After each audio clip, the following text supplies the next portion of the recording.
Constellation, Last Stand Media's conversational podcast, is brought to you by you. If you want to learn how to support our podcast network, head to patreon.com/laststandmedia.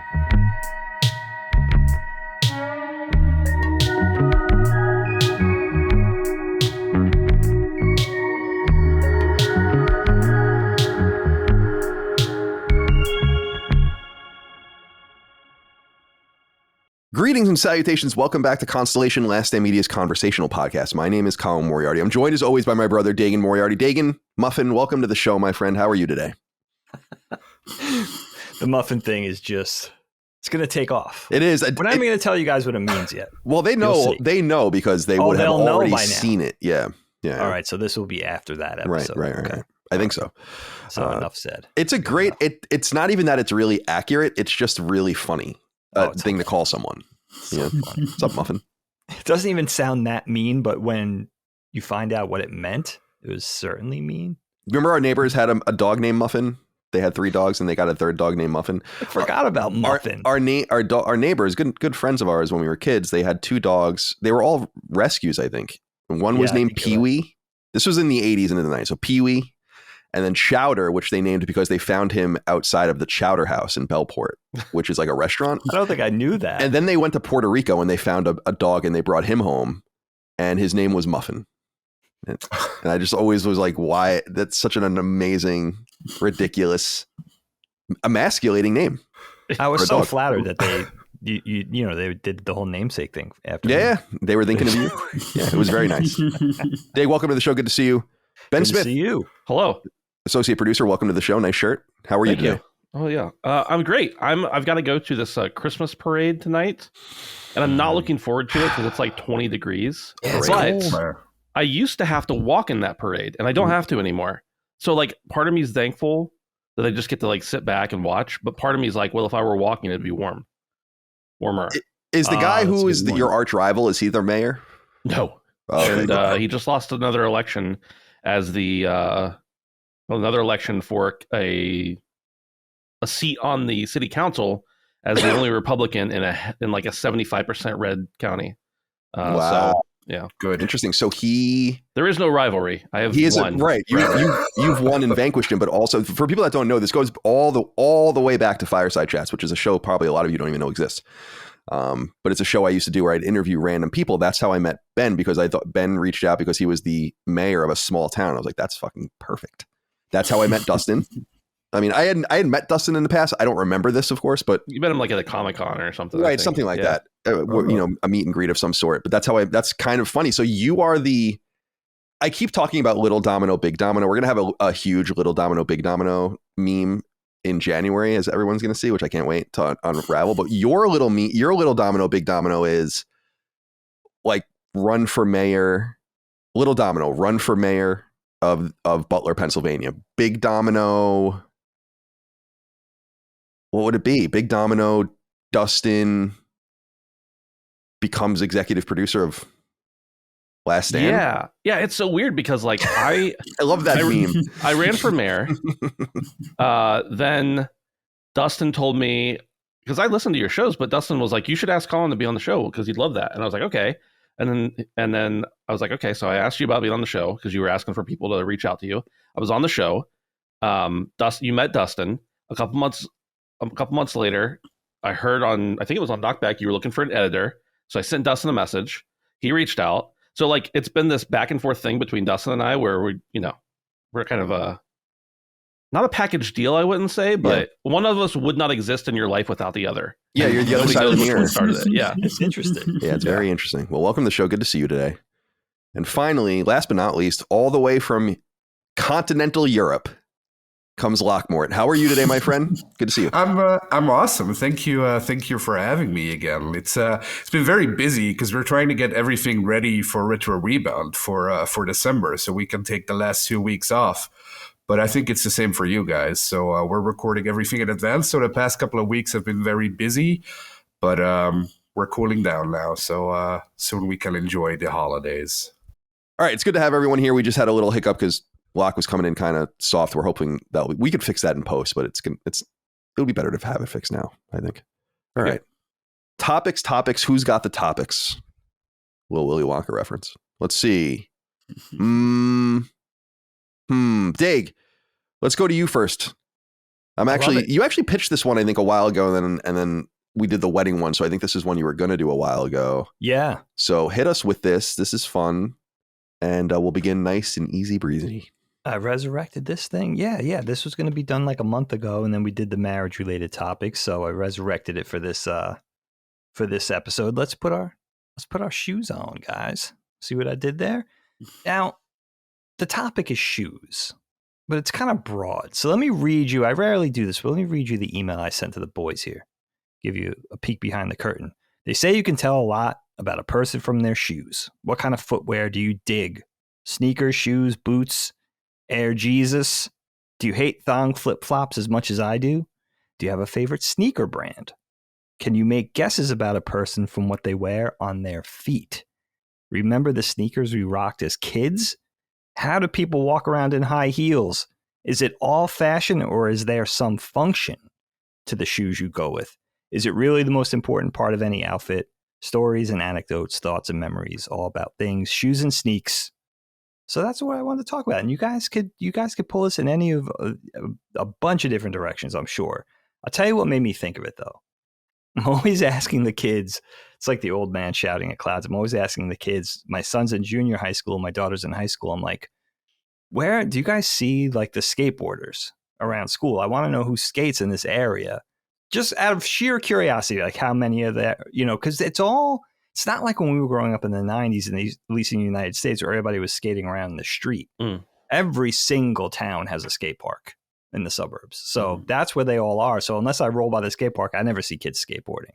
And that's a little creepy if you just like hang out. Yeah. I don't, in my van, in my white van, I got a bunch of candy in the back.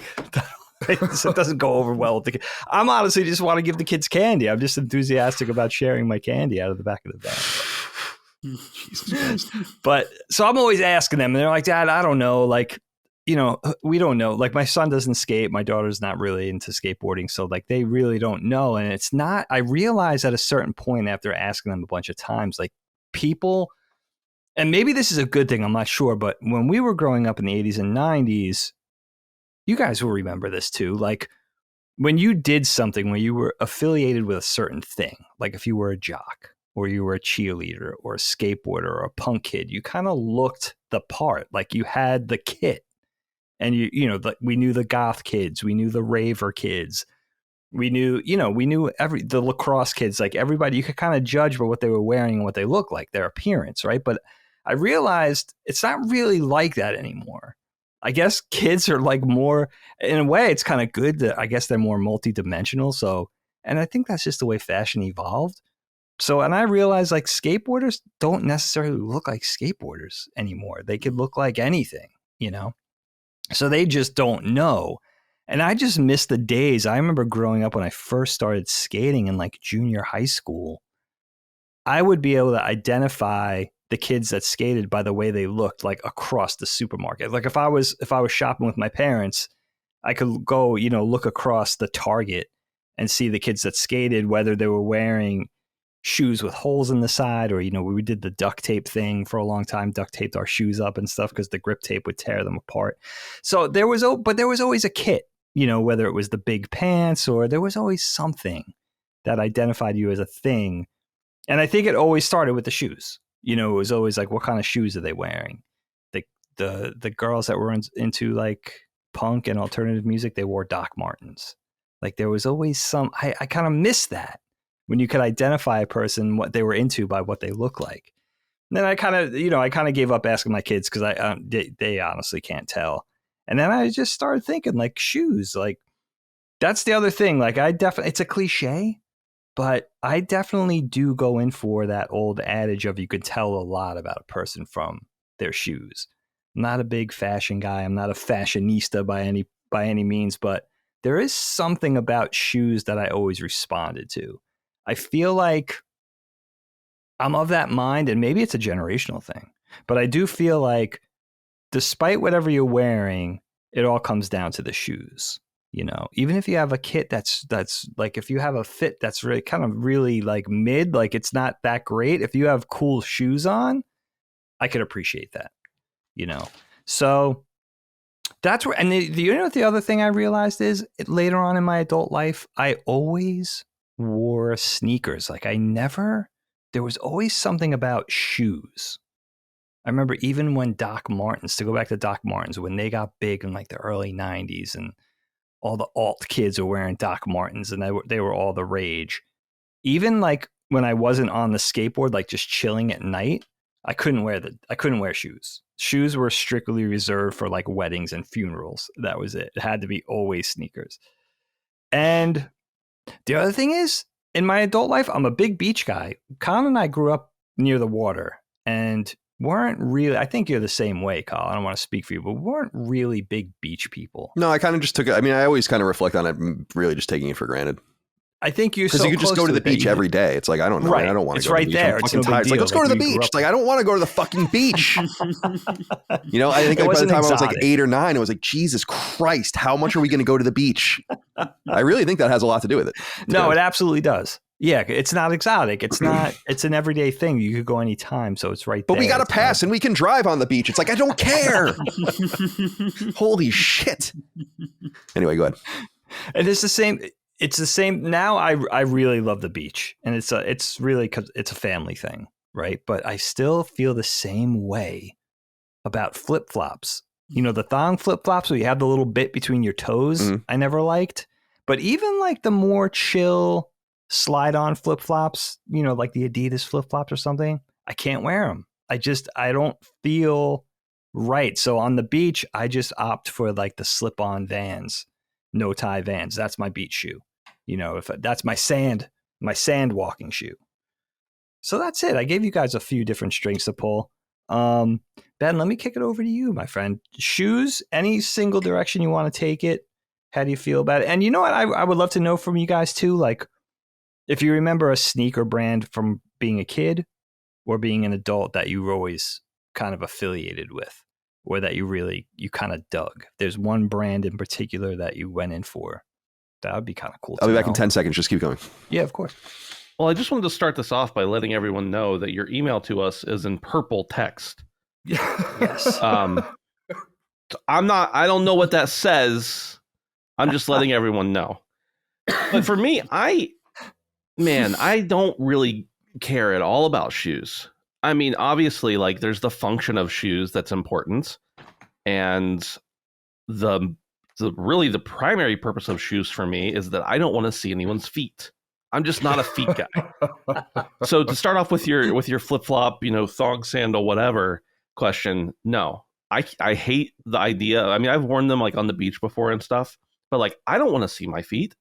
I surely don't want anybody else to see them. And guess what? I don't want to see your feet either. Yeah, man. So no to those. It's like I don't want to see your butt either. Like we have underwear for that. We have swimsuits. We have shoes. Put them on. Okay. But as far as shoes go, no, I used to be a little bit more fashionable as far as shoes go and as far as clothing goes. But I'm very much a utilitarian function over form when it comes to clothes. Again, used to I wasn't as much, but I've never been somebody who was going to go out and, you know, shop all day. I'm like, okay, I need 2 new shirts and a pack of underwear. I'm going to go get that. And as long as it does the job, I'm going to, you know, I'm not going to go and buy the cheapest one. You know, I'm going to buy the one I like. And that's kind of the same with shoes for me. Probably growing up, like, you know, when it was trendy and when I was, you know, around all my friends and stuff like that in high school and everything. And first of all, I had like gigantic feet by the time I was in 7th grade. And I think they just stopped growing till now. So I wear size 13 and they've been 13 since I was like in 7th grade.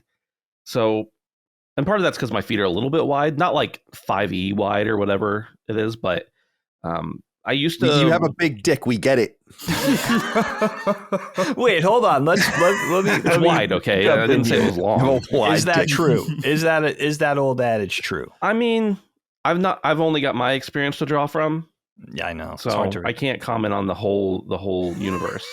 But no, it's definitely not true.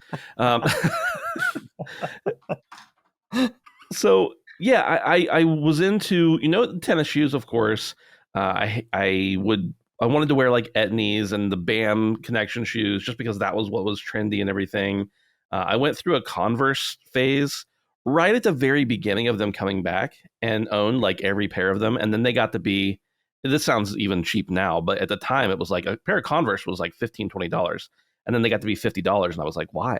Yeah. And now they're probably more, I don't know. I haven't looked at one in a while because I'm an old man now. So they would kill my back, I'm sure. But no, I wear, whatever. If I'm buying a dress shoe, I like to have a nice dress shoe. But for other shoes, they're pretty much function over form. I think I have I don't even see, that's the thing. I don't even know the brand I have right now. I think I have a pair of New Balance shoes. I think they're like $120, and I've been wearing them for 3 years. Now, part of that, I used to go through shoes more quickly. I wear the bottoms of them in a weird way, like right around the, I don't know, like the front of your foot, whatever that is. I don't scuff my feet, but I definitely, there's some way I walk or something. But now that I work from home and I'm not going out and about every day, a couple times a week, whatever, but so I don't really wear shoes a whole lot. The thing I wear the most is like house shoes, slippers. I'm very particular about them.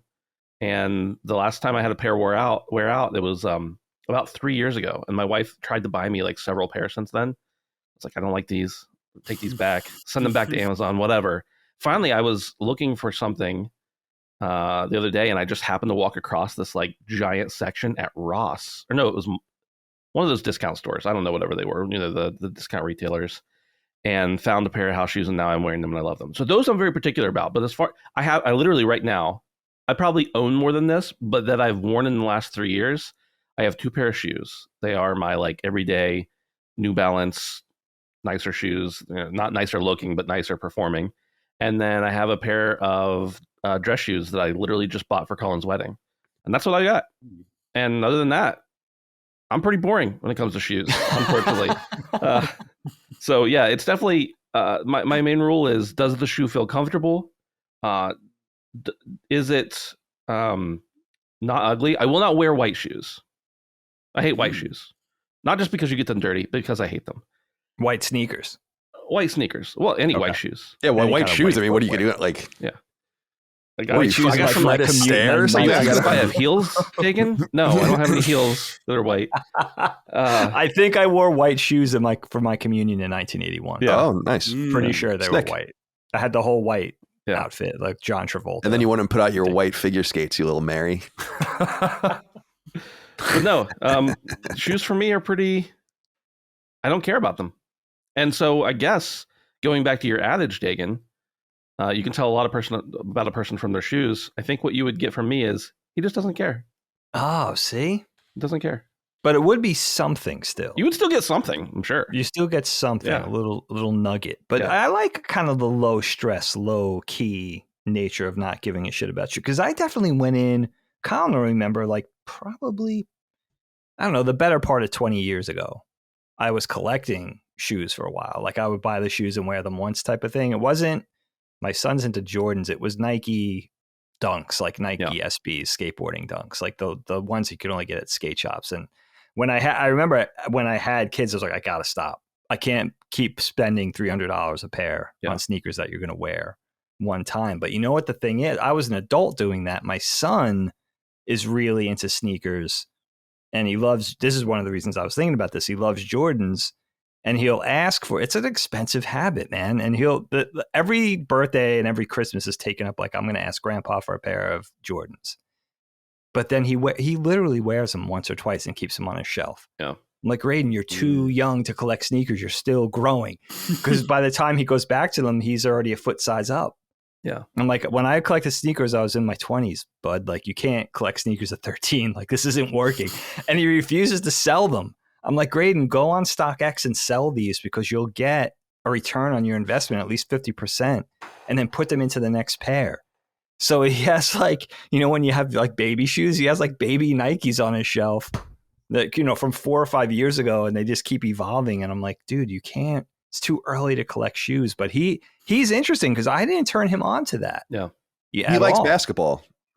And he likes basketball, so that was his way in. Yeah, that was definitely probably a way with the players he admires and all that. I will say, Dagan, that when I see someone who's wearing a pair of shoes that I like I notice it. And I mean, I guess that would be the same if they had a cool shirt on or whatever. But I noticed them. The one thing that I always did want, I was always drawn to Pumas. but I could never wear them. I tried to find a pair I could wear, but they're too thin. Like I just can't. They don't fit. I can't. I have a feeling if I were to ever find a pair that was wide enough, they'd be like geriatric Pumas or something. Yeah, 13s. Yeah. So I do appreciate shoes, but as far as just looking at them, I don't care about having them or wearing them even. So yeah. I like that. Sounds like it would take so much stress out of my life. Yeah. I always have to have a pair of chillers and then something I could walk around the house in. And the slipper thing. Let me ask you one more thing before we move on to lock, Ben, with the slipper thing, because my kids drive me nuts with this. And I'm also like kind of a clean freak, so this is not a good thing. Like they have their slippers for the house, and sometimes it's expensive slippers like Uggs, right? No. And my daughter will wear them. Her friend will come over and they'll start walking around outside on the driveway and then come back in the house and still wear them. I'm like, wait a second. Yeah. These are inside shoes. You can't have an outside and inside shoe because we have a lot of people don't go in for this, but we have the house where you take your shoes off at the front door because the dirt just, that's very really European, I think, and Japanese. You guys are the same, Kyle, with that? No, only upstairs. Like downstairs, hardwood floors, I don't give a shit. It's fine. Yeah, just don't go upstairs in my house with your shoes on. That's all. Yeah. But yeah, it just freaks me out. And I'm like, why can't you just have the slippers if you're going to wear slippers outside and you want to be comfortable or, you're having a casual day at school or something. I understand. Just get slippers for outside. You know what I mean? The European mind can't comprehend this meme or whatever. Like the European mind cannot comprehend this. And then it's like something. But apparently that's one of the things the European mind cannot comprehend is people being inside with their shoes on. Is this true, Luck? No, that's absolutely not true. I don't know where you're getting this. This has always been like the meme. I don't know if anyone else has experienced this. You can write in. I've always seen Europeans being like, why do Americans always go inside with their shoes on? That's weird. My friend from Toronto, when he came to visit, was like, and that's only 4 hours from me, was like, why are you guys wearing your shoes inside? And I don't know if he was memeing or not, but I don't know. Like that's been I'm not a continental man, Lockmort. Like this is I've visited and had my experiences, but I'm not a man of the continent. So you'll know more than I do. But yeah, that has been something I've taken with me. Like it seems like others judge Americans for having this flagrant like indoor outdoor shoes, like it doesn't matter kind of culture. That doesn't seem to be, it's certainly not shared in like Asia and stuff like that. Right. That's a good point. That's true. Right. Locke, where are you on this? Well, I'm more of a shoe guy like Ben, I think. I only own 2 pair. I own 1 pair of dress shoes for when somebody dies or when I have to go to a wedding. And I just own sneakers. And we grew up pretty poor. So the rule was at home when I was a little kid, the rule was you wear your shoes until you don't have any shoes anymore, and then we'll buy you a new pair. So when I was growing up, I was just wearing shoes until they were broken, until there was no shoe left, until the sole was out of it. And then my mom or my dad would buy me new shoes. And they were always off-brand shoes. But we also, I went to a pretty normal school and nobody really cared about shoes there. I think it was only until I got to high school that I started noticing that people really started caring about brand shoes, like Ben said, like Puma or Nike or other brands. But still, in high school, I didn't have a lot of money, so I was still wearing the same old off-brand shoes. I remember when I went to college, I was dating this really sweet girl in college who thought she could fix me. So she would take me to a shoe store at some point because she was gonna buy me some nice shoes. But I don't really care about clothes, as you can probably tell. Like I'm always wearing just a normal white t-shirt and then another shirt on top of it, and I'm always wearing jeans and sneakers, and that's basically all I wear all my life. So this sweet girl wanted to buy me something fashionable, I guess, so I would look presentable next to her. So she took me to the shoe store and she showed me a couple of shoes, and I said, "Yeah, sure. I don't really care. Just pick whatever you wanna do, and then we'll go with that." But she was really adamant that I had to pick the shoes that would fit me.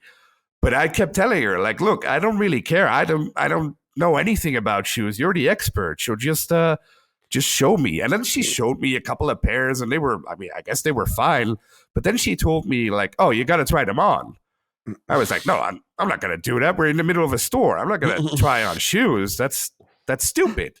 And I said it that way, which made her cry. Which wasn't very, very nice of me, I guess. But she was really sweet. So I don't want to make it sound like she was nagging or something. She was really sweet. She tried to do a good thing. But I just didn't care. So she started crying, and she didn't stop crying. Like, she was really bawling. So the people around us thought I hit her or something. They were this monster. Yeah. They were really like, oh, what did you do? Jesus Christ. Like, no, I didn't do anything. I just don't want to wear shoes, dude. Like, I just don't want to try them on in the middle of the store. So we went outside. I tried to talk to her. I tried to explain to her, like, look, I just don't care about clothes. It's okay. I'll wear whatever you want to wear. I'll wear it. And then if that makes you happy, then that's what I'll do. But yeah, that she didn't really appreciate that, because she thought reasonably that a man should present himself fashionably. So I figured for Christmas, we were going to her place for Christmas to meet her grandparents and to meet her extended family. So I figured, well, I'll put in an effort. So I went to a shoe store before Christmas, and I figured, well, I'll just buy nice shoes. So I'll wear nice shoes to this family gathering, and then she'll see that I care. So I told the clerk at the store, like, look, I'm gonna meet my in-laws, my grandparents. I need some cool shoes, I guess. What do you recommend? And he came back with this box of like black loafers, I guess is what you call them, like those slip-in dress shoes, really. But I didn't know what the hell he was talking about. So I figured I would just, yeah, sure, that's perfectly fine. I'll get them. They were very expensive. They were like $200. So I figured, well, I guess that's how much shoes cost. So I'll just get these, and I'll wear them to their Christmas party. So I did. I wore those shoes. They were they were blackish brown shoes. So I wore them to their Christmas party. But like I said before, I always wear jeans. And when I got there, the first thing she said to me was, you don't wear brown on blue, apparently. So you don't wear brown shoes on the blue jeans, is what she told me. I don't know. I had no idea. Maybe she was lying. I don't know. But anyway, that was the first thing she told me. And that's when I knew, like, oh, first of all, shoes, fuck shoes. And second of all, this is not going to work out. So I spent Christmas there. Of course, I wore my shoes like I should have. I went home, and then I never wore them again. So shoes, I guess I'm like Ben in that regard. I don't really care. You were talking about the beach earlier. We used to go to the beach too, but we would just wear no shoes at the beach. We would just go barefoot in the sand, I guess. And on other occasions, well, of course, sometimes you have to go to a funeral, or sometimes you have to go to a wedding, and then you'll wear just a tuxedo and dress shoes. But other than that, inside right now, I'm just wearing my sneakers. And wherever I go, I'm just wearing sneakers, and I'm not taking them off anywhere unless I'm going to sleep. Not until you're fucking dead. Yeah. You're taking those things off. You're going to bury me in these sneakers. So just as I was a little kid, I only buy new shoes when the old ones are done. Like when I'm walking down the street and the sole slips out of it, or the back starts flopping. You know what I mean? Like when yeah. the back I always starts... noticed when, in my opinion, I always knew shoes were done when you get water in it. Like, if, you know what I'm talking about? Like there'd be a hole getting into it, and then you'd step into like a small puddle, and then you'd be like, how is my foot wet right now? Yeah. And it's like, oh, because there's a fucking hole. They were no more watertight. Right, exactly. Oh my God, Locke, my dad would have loved you. He used to get so frustrated. You know, for those people that don't know, like skateboards have a thing called grip tape, which is like an adhesive sandpaper. So when that interacts with the rubber sole of your shoe, it keeps your foot planted on the board when you're doing tricks. But it would, when you ollie and you drag the front of your foot forward, your lead foot the outside of your lead foot would always get holes in the shoe from skateboarding. And he would get so mad because we would have a pair of shoes.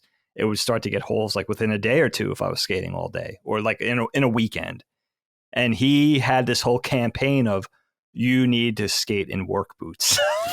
And I'd be like, Dad, You can't skate in work boots. It's like 2 pounds on each foot. Like it doesn't work. Having this ongoing debate over years with him. And then he got out there in his Daisy Dukes and work boots and he fucking did a kickflip right in front of you. Did a 360 and flip. He's like, grow up. He was it's funny. Like you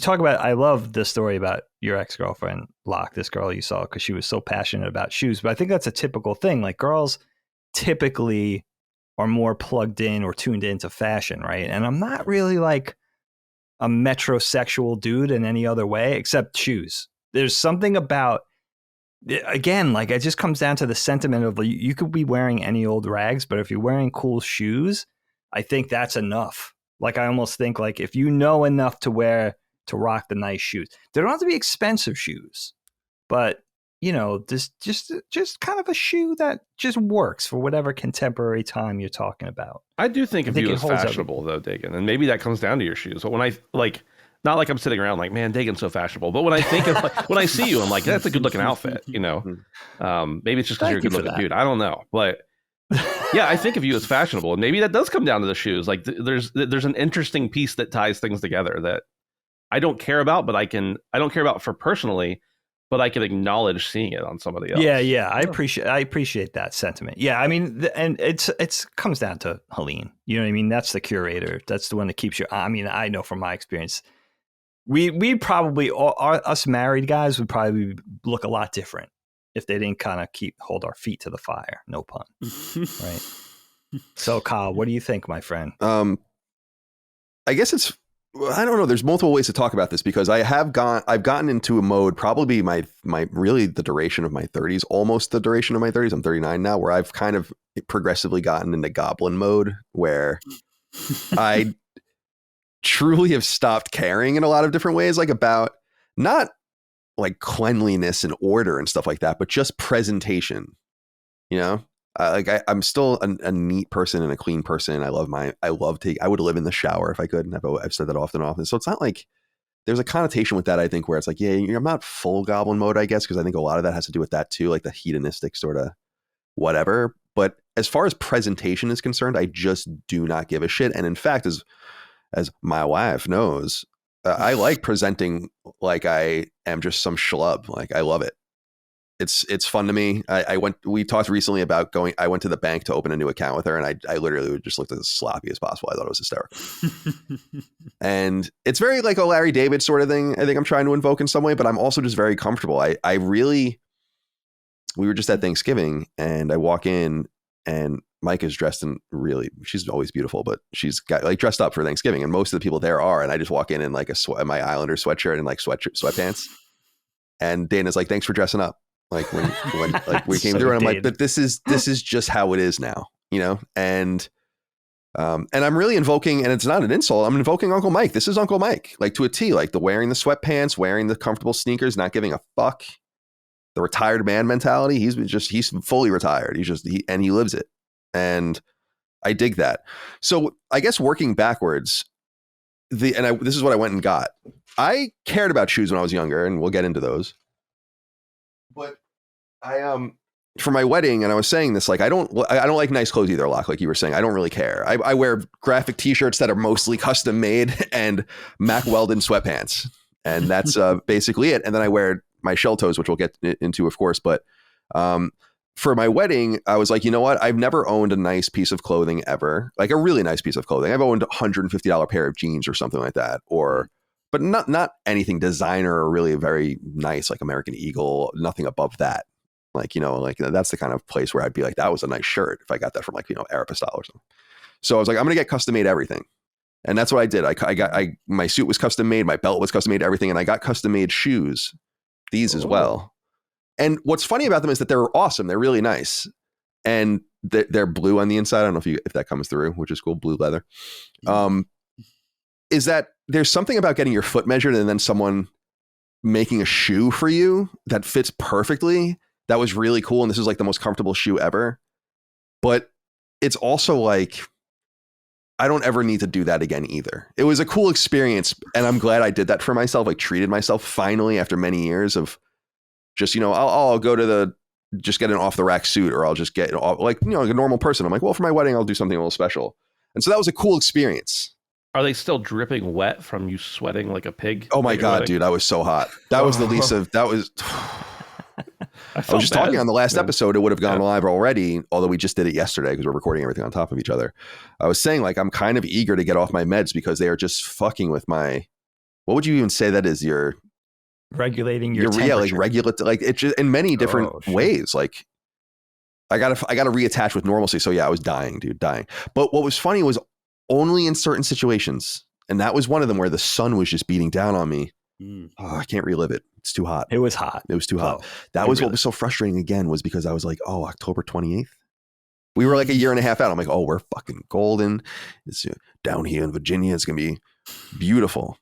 And instead it's like, no, it's literally really was, the hottest day on this day on record since 1607. Wow. Have a great wedding. I was like, oh, okay, cool. Thanks. So, all right. So that's like kind of working backwards. I did this thing. I spent a lot of money on these shoes. It was great. The whole get up. And I was Micah and I was like, my shit was twice as expensive as Micah's dress. That's amazing. Like where I'm like, usually the dress is like the most expensive thing. And I'm like, how did you do that? Just went off, for a little while. Yeah. It's the fabrics. Like the finest. It's really an interesting experience where they give you. I didn't know what the fuck was going on. They could have told me anything, and they could have told me anything was any price, and I'm like, oh, okay, that's what it costs. But they give you like these books of fabrics, and they're like, this is this much. Like if you get the suit made with this fabric, it's $2,000. If you get the suit made with this fabric, it's $3,000. If you get the suit made with this fabric, it's $4,000, and like that kind of stuff. And then they just give you all the options, and I'm like, people come in here and get suits made like on a regular basis like this. And they're like, yeah, we have a lot of like repeat clients. And I'm like, oh, I'm sure. What? Like, it's not even the money that's perplexing. It's like spending that much money on clothes. Like clothes. It's like, no, this is a one-time thing for me. I appreciate you guys.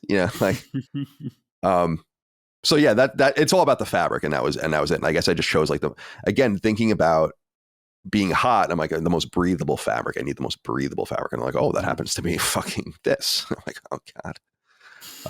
So back to my normal life though, where I wear whatever. I literally got this t-shirt, this WMD Castlevania t-shirt in 2005 on 80stees.com when I was a sophomore in college. I don't care about my clothes. And what I ended up happening was as people know, my trademark became when I got on video were my shell toes, which are Adidas Superstars. Now I don't have, and I think Locke would agree, I don't have many connections to what I would consider to be a depraved people, the Germans, right? But the Adidas is a fundamental part of my, a solid German company, the fundamental center of like actually what I'm known for presentationally. If you see me in person, I've been wearing shell toes forever, like the Adidas shell toes. And really what ended up happening was in late high school, early college, they became kind of cool in like the nu metal scene, like the rap rock scene and everyone and all these different bands. And I was like, oh, I like those. And at that time I was wearing a lot of skate shoes, and I still wore some skate shoes through college. But over time I was like, I just really like these shell toes. They were really affordable. They're not so affordable anymore. They're like $100 a pair now. But when I started wearing them, they were like $40 or $50 a pair. Yeah.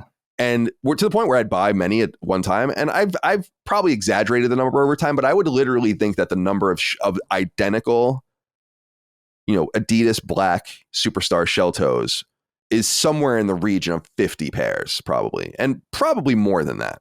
It's a good shoe. Just over and over and over again, to the point where I know it, and he listens to the show. I won't out him, but a guy that works at Adidas has multiple times been like, oh, here's like a half off coupon, go buy 10 pairs or whatever, Really? Where is he with me? And who is this guy? And he's the one that gave me I in the back, you probably can't even tell, but in the background I have a Ducks jersey and a Hawks jersey from Mighty Ducks. They're like really nice sweaters. Oh, that's and him. It's the same guy. I want some 3-stripe. That's not fair. And because they're not doing hockey anymore. And I think they were just getting rid of all their stuff because now that's like a Fanatics thing, unfortunately, because they fucking suck. So that's kind of, it's funny. People really began to know it's like Colin and the shell toe. And I've kind of just leaned into it, but I also just really like it. And it's funny, like I'll have a nice pair going and a shitty pair going all at the same time, and then the nice pair becomes the shitty pair, and I replace that with the nice pair, and then the shitty pair is like, oh, you're working outside, you're going to be outside with the dogs, you're going to be mowing the lawn, you wear those. When you're going out somewhere, you wear the nice ones. Now I am a flip-flop person, much to probably Dagan's dismay, but I picked this up in California, and it wasn't natural to me either at first, but it became, especially in Santa Monica, but also in San Francisco, very second nature to just put on your flip-flops and like go pick up your food or like go bring the dog out or something. And I just really adopted that. So I really like that, but not for social occasions. I'm not going to like just put on flip-flops and go like to the mall or something like that. But if I'm like walking the dog or something, I'm totally fine with flip-flops. And shout out to my buddy Nate, who is really a big fan of the flip-flop. And then reversing, even going further back, this is where we get into, so high school and middle school, I loved Etnies. They came up earlier. Etnies was probably my favorite brand of shoe ever, really, at that time. I loved them. And people have to remember, I had this wonderful pair of Etnies. I wish I knew, I probably threw them out at some point, but I had them for years. And I never really even wore them anymore because they weren't even in fashion anymore. But you remember when the Etnies were just fat? Oh, yeah. And you looked like Mega Man. Super blocky. Yeah. When you wore them, and just with a specific kind of pant. I was never a Jenko person, probably because Dad would never buy me Jenkos because they were so expensive. But I never was like a huge jeans person. I did wear baggy jeans, and Adidas, because of that fat bottom, or DVSs were the same, and some others, like it all was like symmetrical. You looked like a mech, basically. Like that it was interesting. So I really, really loved the Etnies, and they kind of, as I understand it, and I could be totally wrong about this, have fallen off. I don't know if that's true or not, but that they like, went from being like a core skate brand to a box store brand, and then back again. Yeah. So they took a really weird. Oh, interesting. arc. So they're back now. Okay, yeah, because they're back to being like a core brand that's taken seriously in the skateboarding world. But for a while, they were like box store status. And I have this memory of wearing a pair of Etnies, just this like memory of Belport High School, where this girl in like one of my classes was like making fun of me, and she was like, "Where'd you get those at the supermarket or something, like supermarket shoes or whatever?" And in my mind, I'm like, I'm pretty sure these are like $90. Yeah, she didn't know Etnies or whatever, and I'm like, I almost want to be like, I'm pretty sure they're more expensive than your shoes, but I have that memory like deep inside me about Etnies. I don't know why she thought they were supermarket shoes. And then moving further back, I guess this goes back to Adidas, is that, and I don't know if you guys remember this, and this might have been a thing in Europe too. I don't know if you guys, and I don't think this is a thing anymore. I haven't really noticed this, but it was a thing in the 90s to wear indoor soccer shoes. Do you guys remember this? Oh yeah. Yeah. Oh yeah. And so that's Puma and stuff like that. But the Adidas, I think they're Gazelles now, but they were Sambas, I think, back in the day. Yep. I loved those shoes. And I had a few pairs of those as well in middle school. And that was a cool thing. Like all the hockey players that I was playing with, like, we all wore various indoor soccer shoes. I don't know what that was all about. So I had to give a shout out to those. And then, and we're talking about shoe brands that were once core and then became big box and even discount brands. Is like, I remember loving Airwalk back in the day. And it's interesting that they have totally fallen off. Yeah. They're a Walmart brand. I think they actually are a Walmart brand. Yeah. It's like, it's so interesting because I could be wrong, but I think in the 80s and into the 90s, Airwalk was like a legit brand of some sort that guess was the first skate shoe outside of Vans. Right. And Vans was never really a thing for me. Like I had a few pairs of Vans, but I wasn't crazy about the fit and like the low cut of Vans and all of that. I don't know. There was something about those that didn't do it for me. And then going all the way back, I have to give a shout out to Velcro shoes as a little kid. Oh man, so good. I didn't want to learn how to tie my shoes. I wasn't going to learn how to, dude. I remember learning how to tie. I don't know when it happened, but I remember learning how to tie my shoes, and it seemed like the most daunting thing in the world. Like, when am I going to learn how to do this? It's not going to be possible. I'm going to wear Velcro shoes forever, and then you eventually figure it out. So all sneakers. And then there was a time in 11th and 12th grade, and I've talked about it a lot on Knockback, where I became kind of much more preppy, realizing that that's how you get girls and like become more socially stable in some sense. So that's when I started wearing button downs and like nice shoes. And then with that, I had like black dress shoes that I used to just wear with like different things that looked good. But that was a very brief flirtation with that. That's not really my thing. I think I got a pair of like really nice boots from Stitch Fix. And I was like, oh, these are cool, I guess. And I think I wore them like once or twice, but I just feel weird wearing anything but shell toes, no matter what. Even in nice situations, I'll wear a really nice button down and a really nice expensive pair of jeans about my shell toes. Yeah, you really do always rock the shell toes, for sure. Gazelles were a huge, you know what ushered that in? Like Ben was talking earlier about the low pumas and gazelles would fall into this. It was skateboarding that adopted that. Yeah. Like that became a huge trend. And then that went right into like club rave culture thing. You know, it was like the big pants and the gazelles, or the big pants and the, you know, the hot colorway pumas and stuff like that. But I think Locke and Ben would be too young to remember these, Kyle, but you reminded me. How old are you, when Locke? we were kids? I'm your age. I'm 39. Yeah. Oh, you're Colin's age. I'm not Ben, sure how old if are you. Almost 36. Yeah. Okay. All right, so you guys I'm are 38 and a half. You can do my mom's thing where like when you start getting close to like a round age, she'll be like, you're almost. But when I was a kid, she'd be like, you're almost 20. I'm like, Mom, I'm 17. Like, I'm 17 she rounds up years 2 or old. 3 years. It was the worst thing in the world. She's like, you're going to be 25. You can't be doing this. I'm like, Mom, I am 21. But you're not even 20 yet. Anyway. Queen of hyperbole. But there was a shoe, like I remember being in 6th grade, just because I'm so old, that was 84 maybe. And that was like the advent. This probably dovetailed with my age too, and just being aware of these things. But I remember when Jordans came out, that was the beginning of the parents' fear of like the $100 shoe. Like when Jordans came out in the mid 80s, they were $100. Yeah. That was a lot of money back then. And it wasn't just Jordans. People don't remember this, but when Reebok was introduced in the United States, at least in a trendy capacity, they were still a British company. They still had the British flag logo, actually. Mm. They were a $100 shoe, too, and they were low tops. Mm. Maybe they were $90.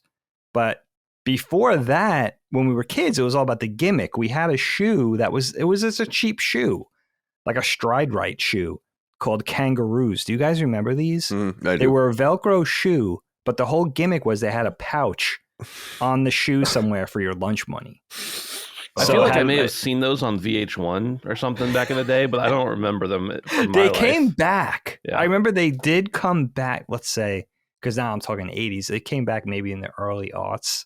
You know, they thought, you know, people would cash in on a little bit of nostalgia or whatever.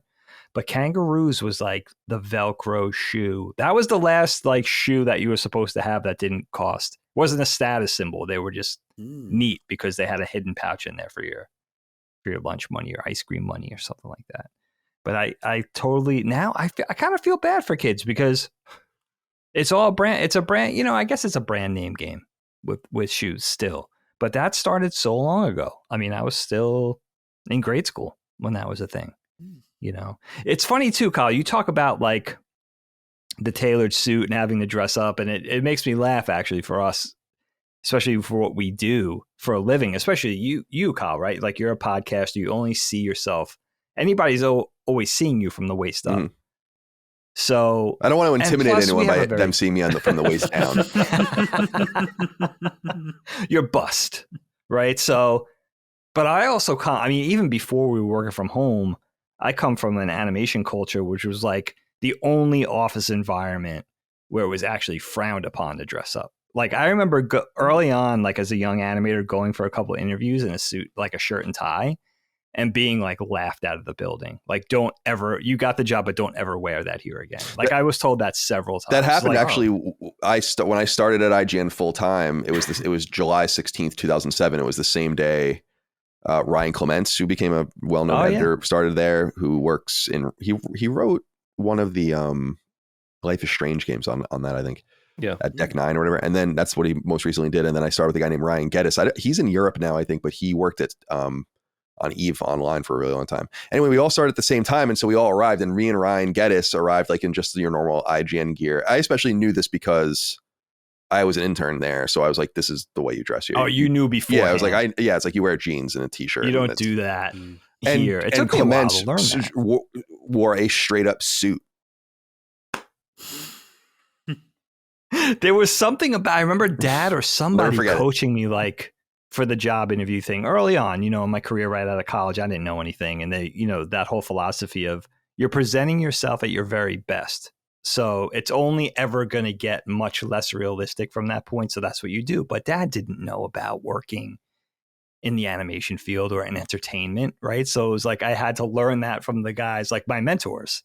They were like, dude, don't ever dress like that here. Like, but animation was like flagrantly casual. Like it was like they were seeing how like, it was like pajamas, people sleeping under their desk. It was like, it was ridiculous. Yeah, totally. It's the same thing in I think it's the same thing in all these things. It's probably advertising too. Like, I know enough about advertising, but my father-in-law comes from a world which I didn't grow up with, very white collar. He's an accountant, but more than that, he was the chief operating officer of his company.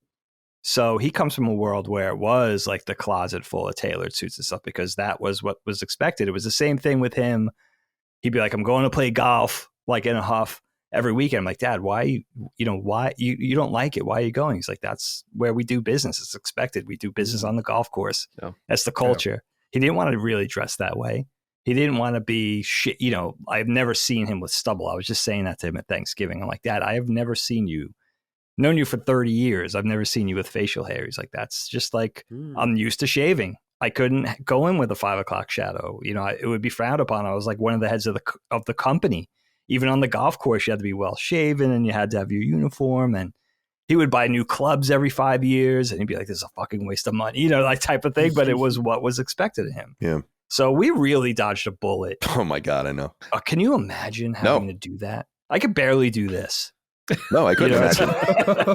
I agree with you, Dagan. Even just doing half of when I worked in an office for many years in the most corporate environment I ever worked in was IGN, which was corporate in its own way for sure. But it was funny because the different sides of the office, we had a Chinese wall between, the side, like where the editor, you get off basically the elevator and you go one of two ways. It's either you like go to the depraved part of the company or you go like towards the part of the company that's normal.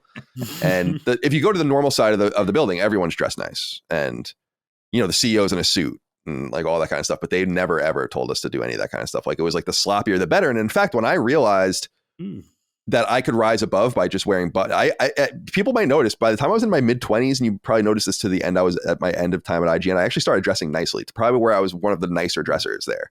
Because I was like, you don't have to do very much. Yeah.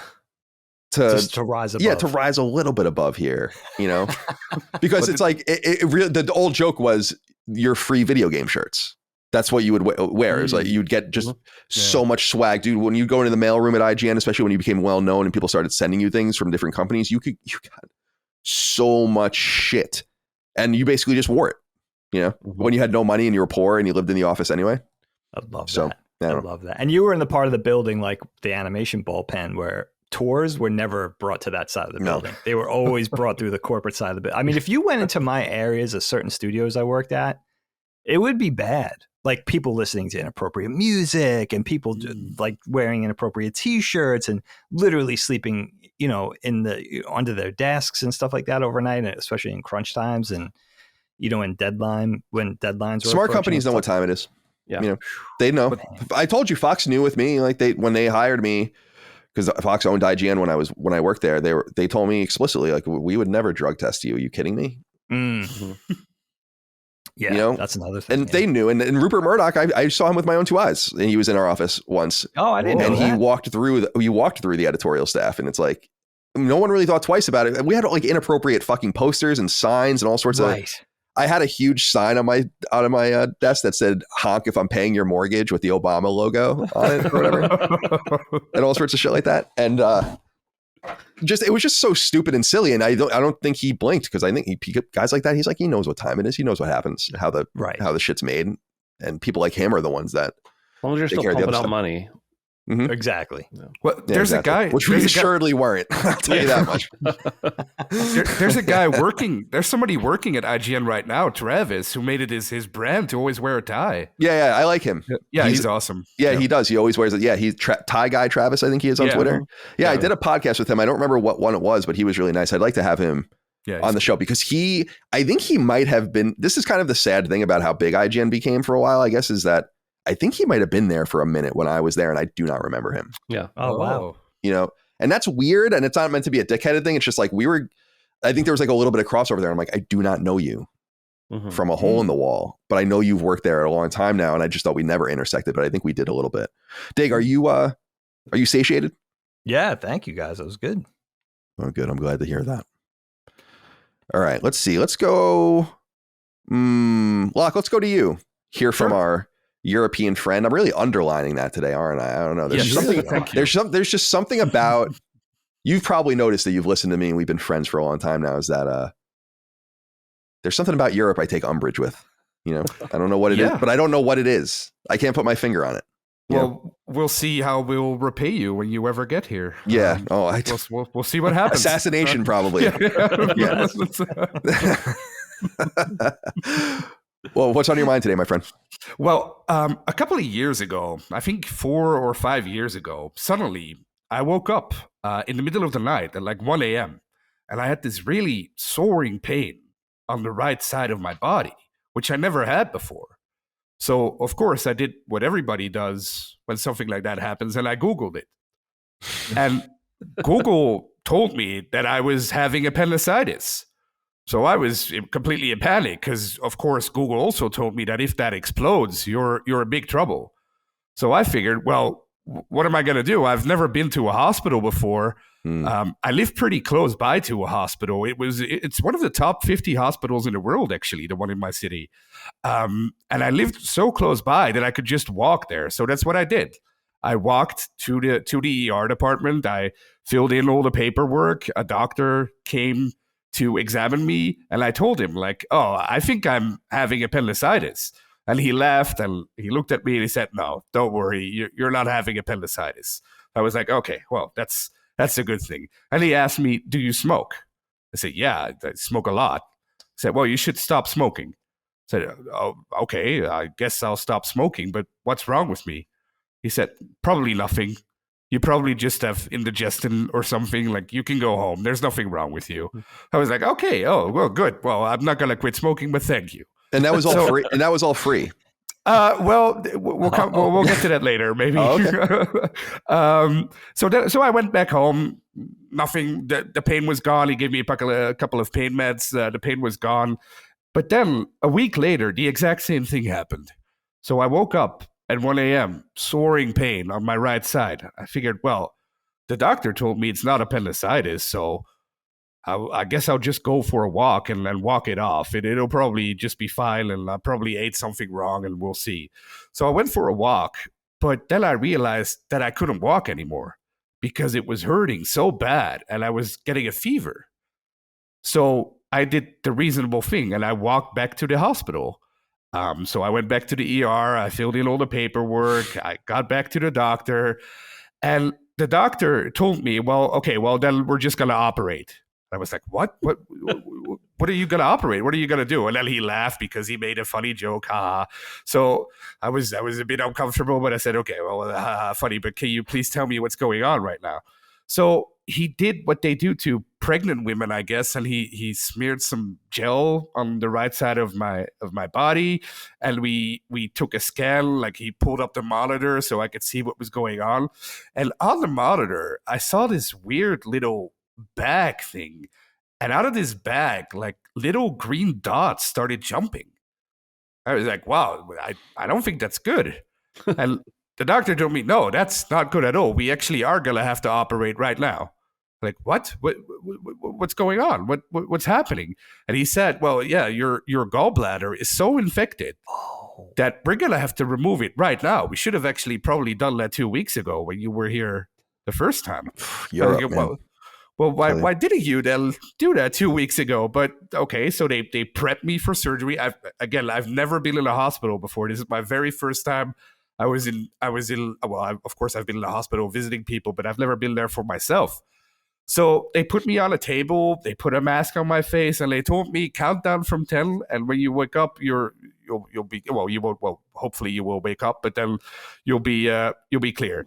And I was like, well, that's not going to work on me. I mean, I smoke some weed from time to time back then, so I figured, well, you're not going to have me. That those anesthetics are not going to work on me. So they told me count back from 10, so I did. I went 10, 9, 8, 7, and then I woke up 12 hours later with 3 scars on my body, 3 little dots on my chest or on my stomach area. And I woke up, and I remember for the next 24 hours, I was just in and out of it. Like, nothing really registered with me. Sometimes I saw people coming in, sometimes I saw food in front of me, but nothing really registered. And when I woke up, I realized a day later that 2 days have passed and that my phone was dead and that nobody knew where I was, first of all. But second of all, that I was apparently, I lost an organ. And I had no idea what that organ did or how to fix it or what really happened. So one of the nurses came in and I told her, like, you probably know this, but they took out my gallbladder. Can you maybe explain to me what happens or what happens now? Am I going to die, or do you need a gallbladder, or what exactly does a gallbladder do? And she told me, like, well, look, you're going to have to wait until the doctor gets here, but I don't think it's that serious. I mean, you look fine. You can sit up. You'll probably be clear to go home tomorrow. So I told her, well, I live close by. Can I just go home now if I'm clear? She said, well, you still have to fill out your insurance downstairs, and the doctor still has some stuff to explain to you, so I wouldn't do that, so just wait here. But I was so out of it that I just figured, well, I'll just go home and I'll call them later. So I did. I went downstairs. I saw there was a line for the insurance paperwork that you have to fill out. I figured, well, I'm not going to do that, so I just walked home with blood. Oozing out of my body at some parts. So I got home without anyone checking on me because nobody knew I was in the hospital in the first place. So I got home, I sat on the couch, and I woke up again like 12 hours later.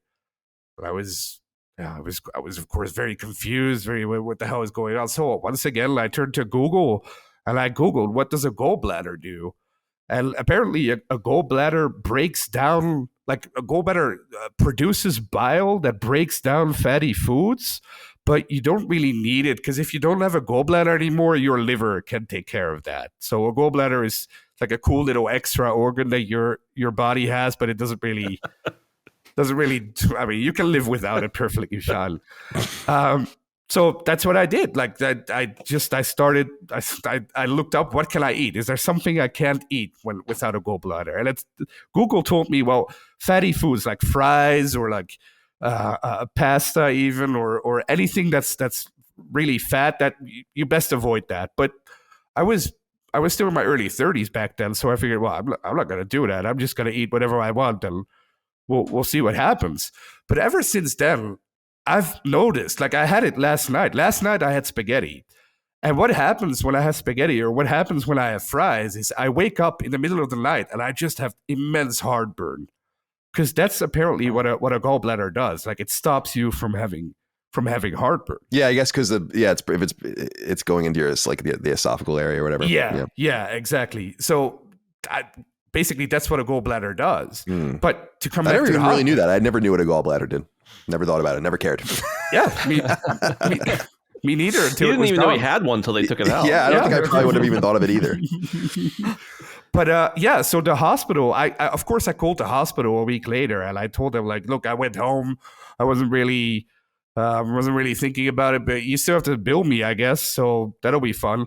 And they did. They sent me a bill like a couple of weeks later, and it was only $300 because I live in Europe and we have healthcare.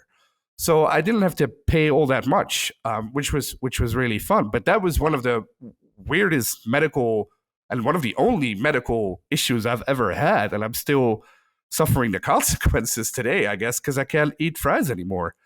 So I was wondering if any of you guys ever had like a medical issue that was completely weird, and how do you solve it? $300. Well, first of all, I just want to butt in and say, pretty much every time you eat Burger King or Taco Bell, you text me and tell me you're dying. That's true. It's true. Maybe it's related. BK. Love it. Do you have a good Burger King near you? Is it a good one? No. Oh my God, dude. It's awful. It gets like 1 star out of 10 on the app if you order. And somebody took pictures the other day. There were like literally mice running down there. Oh my God. In the kitchen. What's with Burger King? Where are the good Burger Kings? There's a couple left, but they're few and far between. Oh my God. It's hard to find. Taco Bell. Is it a good Taco Bell? We don't have Taco Bell here. Oh, I thought you said Taco Bell. I thought you said Taco Bell. I said Taco Bell. That's the one thing I really miss from the US that we don't have. We don't have Taco Bell. Ooh. Del Taco is so much better than Taco Bell. I just when I became a Del Taco stan, like it's not even funny. Yeah, when I lived in California, so much different. Because you can get you get a little hot. It's like, oh, I want a few tacos and a burger and fries. Yeah, that's right. Don't look at, and they have the crinkle fries. Actually, I would say Del Taco top 3 fries in fast food. McDonald's, of course, being the best. Nice. Ben, where are you on this medical emergencies? Tell us about your haunting rescue 911 moments. I've got 2, and one shorter than the other, but I really don't have many medical things. As a matter of fact, like anytime I think like I should probably go to the doctor, I haven't been in a decade ago, and they're like, oh, we should do all this blood work and everything. Like they look at me and I'm a 300-pound man and they're like, we need to fix you. And then they're like, your blood work is the best we've ever seen. You are in peak physical condition, except you need to lose some weight. And I'm like, yeah, I just lost, 30 pounds. That was the last time. Anyway, so I don't have any major medical things, but about 13 years ago now, in 2010, I was just out of college. I graduated in 2010. I was working my first job. I had moved to an apartment with some buddies that lived in the area I was going to be working in. And I had to get up pretty early for work usually. So I got up, and I'm not a morning person at all. So I got up and things are a little blurry. I felt weird, nothing crazy out of the usual. I drove to work, I felt like I had stuff in my eyes. I didn't know what was going on. And I got to work and I'm sitting there for like 15, 20 minutes, getting ready for the phone to start ringing that day. And I'm sitting there looking at my computer and I realized like I was moving my right arm to try to find like my mouse because it just, was on the desk next to me. And I realized I couldn't see my mouse. And that felt weird to me because I never like look at my mouse, but I knew that like in peripheral vision, I should have been able to see it. And so I start like putting my finger up and tracking. And I'm like, I have no vision on the lower right side of my eyes, if that makes any sense. Like if you diagonally cut, put a cut in your eye, like the whole bottom right side of both of them. Wow. And I felt weird, and I also looked weird. Like I couldn't figure out what was going on. Nothing else was wrong. Just something felt weird, and my eyes were weird. And so I start talking to my coworker, Joel, a good buddy of mine who was sitting right next to me. And I'm like, I can't see right. And he goes, what do you mean? And I'm like, I woke up and I guess I haven't been able to see. I remember actually I had to wear a tie at that job. I was tying my tie that morning and like looking in my mirror, getting it ready. And I remember like messing it up like 10 or 12 times, which was very unusual for me at the time. Now I can't tie a tie to save my life, but at the time I could. I have to look at YouTube videos. Yeah, I get that. And so he goes, well, what do you need to do? I was like, I don't know. And so I got up and I was like, I'm just going to run to the bathroom real quick, wash my face, see, whatever. And so I like got up and I immediately ran into like a pillar in the center of our like office cubicle room. And I'm like, okay, that's not good. I mean, it didn't hurt myself, but I was like, okay, I ran into a pillar. That pillar's been there for the whole time I've worked here. I've never run into it. So I go and I come back and I'm like, can you run me down to the eye doctor? And he's like, yeah, no problem. So the eye doctor I went to was just like half a mile away. And I go in and they have this machine where like there's this big bubble that goes around your head. And basically lights flicker. There's these little pinhole lights that light up. And every time one lights up, you're supposed to click the button. And basically what they can do then is they can map your vision because it's a circle around your head and they can tell where your vision isn't. And it came back and it was basically, I had already told Joel this. I was like, I can't see this part of my vision. And it came back and it was like, the map was exactly that part of my vision that I couldn't see. I'm like, okay, so I'm not crazy. I literally can't see that part of my vision. And so they're like, we'll do an eye exam, we'll do everything, but we can't do anything more for you. We got to send you to a neurologist. And I was like, okay, like, is there something in my eyes? Like, what's going on? They're like, no, this is neurological. So I go and I don't remember what all they did. If it was I was in a couple machines. I think I got an MRI and made a CAT scan and I don't know, some other stuff. And then, so I'm sitting there for like, and of course my buddy has to like, he basically had to knock off work all day and drive me around because I couldn't drive. And he was nice enough to do it. And I guess our boss was nice enough to let him take off. But he had to drive me to the next place, to the next place, to the next place. And the doctor comes in finally and he's like, well, you had a stroke. And I was like, I had a what? He's like, I had a stroke. You had a stroke. And I'm like, I think I was 23 at the time. I'm like, I couldn't have had a stroke. He's like, well, this is what we call a migraine-induced stroke. And I was like, what do you mean? And he's like, do you have migraines? I'm like, yeah. And he goes, does your head hurt? And I'm like, yeah, but only for like the last 45 minutes. Like it didn't start hurting until later. And I'm like, well, I've had like ocular migraines where they're very sensitive to light and stuff like that. He goes, no, this is a stroke. You had a stroke. And I'm like, Wow. I feel fine. I just can't see part of it. Like in my head, it was like your face goes numb, your arm goes numb, whatever. And he goes, no, here. And he showed me like a brain scan, and there was a spot on my brain, a pretty tiny spot. But he's like, yeah, this is the spot. This is what it affected. And I was like, okay, so what do I do about that? And he's like, nothing. There's no recovery. Your vision will come back over the next couple of days, mostly, and you'll be fine. And I was like, oh, okay. So I went home. I think I took off the rest of that day, went home, and then I was back at work the next day, had a little bit of vision loss. And then by like 2 days later, it was totally fine. And so I did have like severe migraines. I still have severe migraines, though they're not as frequent. And like, I'm talking about migraines that put you down for 2 or 3 days. And when you get back up, you're sore everywhere. Those are the kind of migraines I have. So I'm very thankful that I don't have them very often anymore, because they're not fun. But then a couple of years ago, I went to another doctor, a doctor in this area that I'm in now. And they were like having me fill out my history and everything. And on there, I wrote like, migraine-induced stroke and basically nothing else. Everybody else in my family, the history of the last 6 generations, whatever they make you fill out. And the doctor's looking at it. He's like, what is a migraine-induced stroke? And I'm like, I don't know. Like, the doctor told me I had a migraine-induced stroke. And he's like, that's not a thing. And I was like, what are you talking about? He goes, well, there's migraines and strokes can cause them.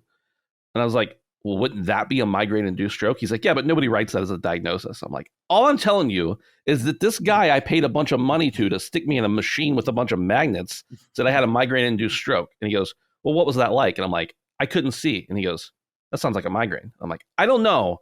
I just know that he told me I had a stroke. He showed me a scan and my brain's messed up and I couldn't see for a while. And he's like, yeah, you're fine. And I was like, I know I'm fine. Like, I just filled this out because you asked me. It was just very confusing because I'd been thinking for these years that I'd had a stroke. And now, to this point, he showed me the scan of my brain. There was a spot on it. But at this point, I'm like, I don't know if I had just a regular migraine that was a really bad, diminished part of my vision, or if I had a stroke that may or may not have been caused by a migraine.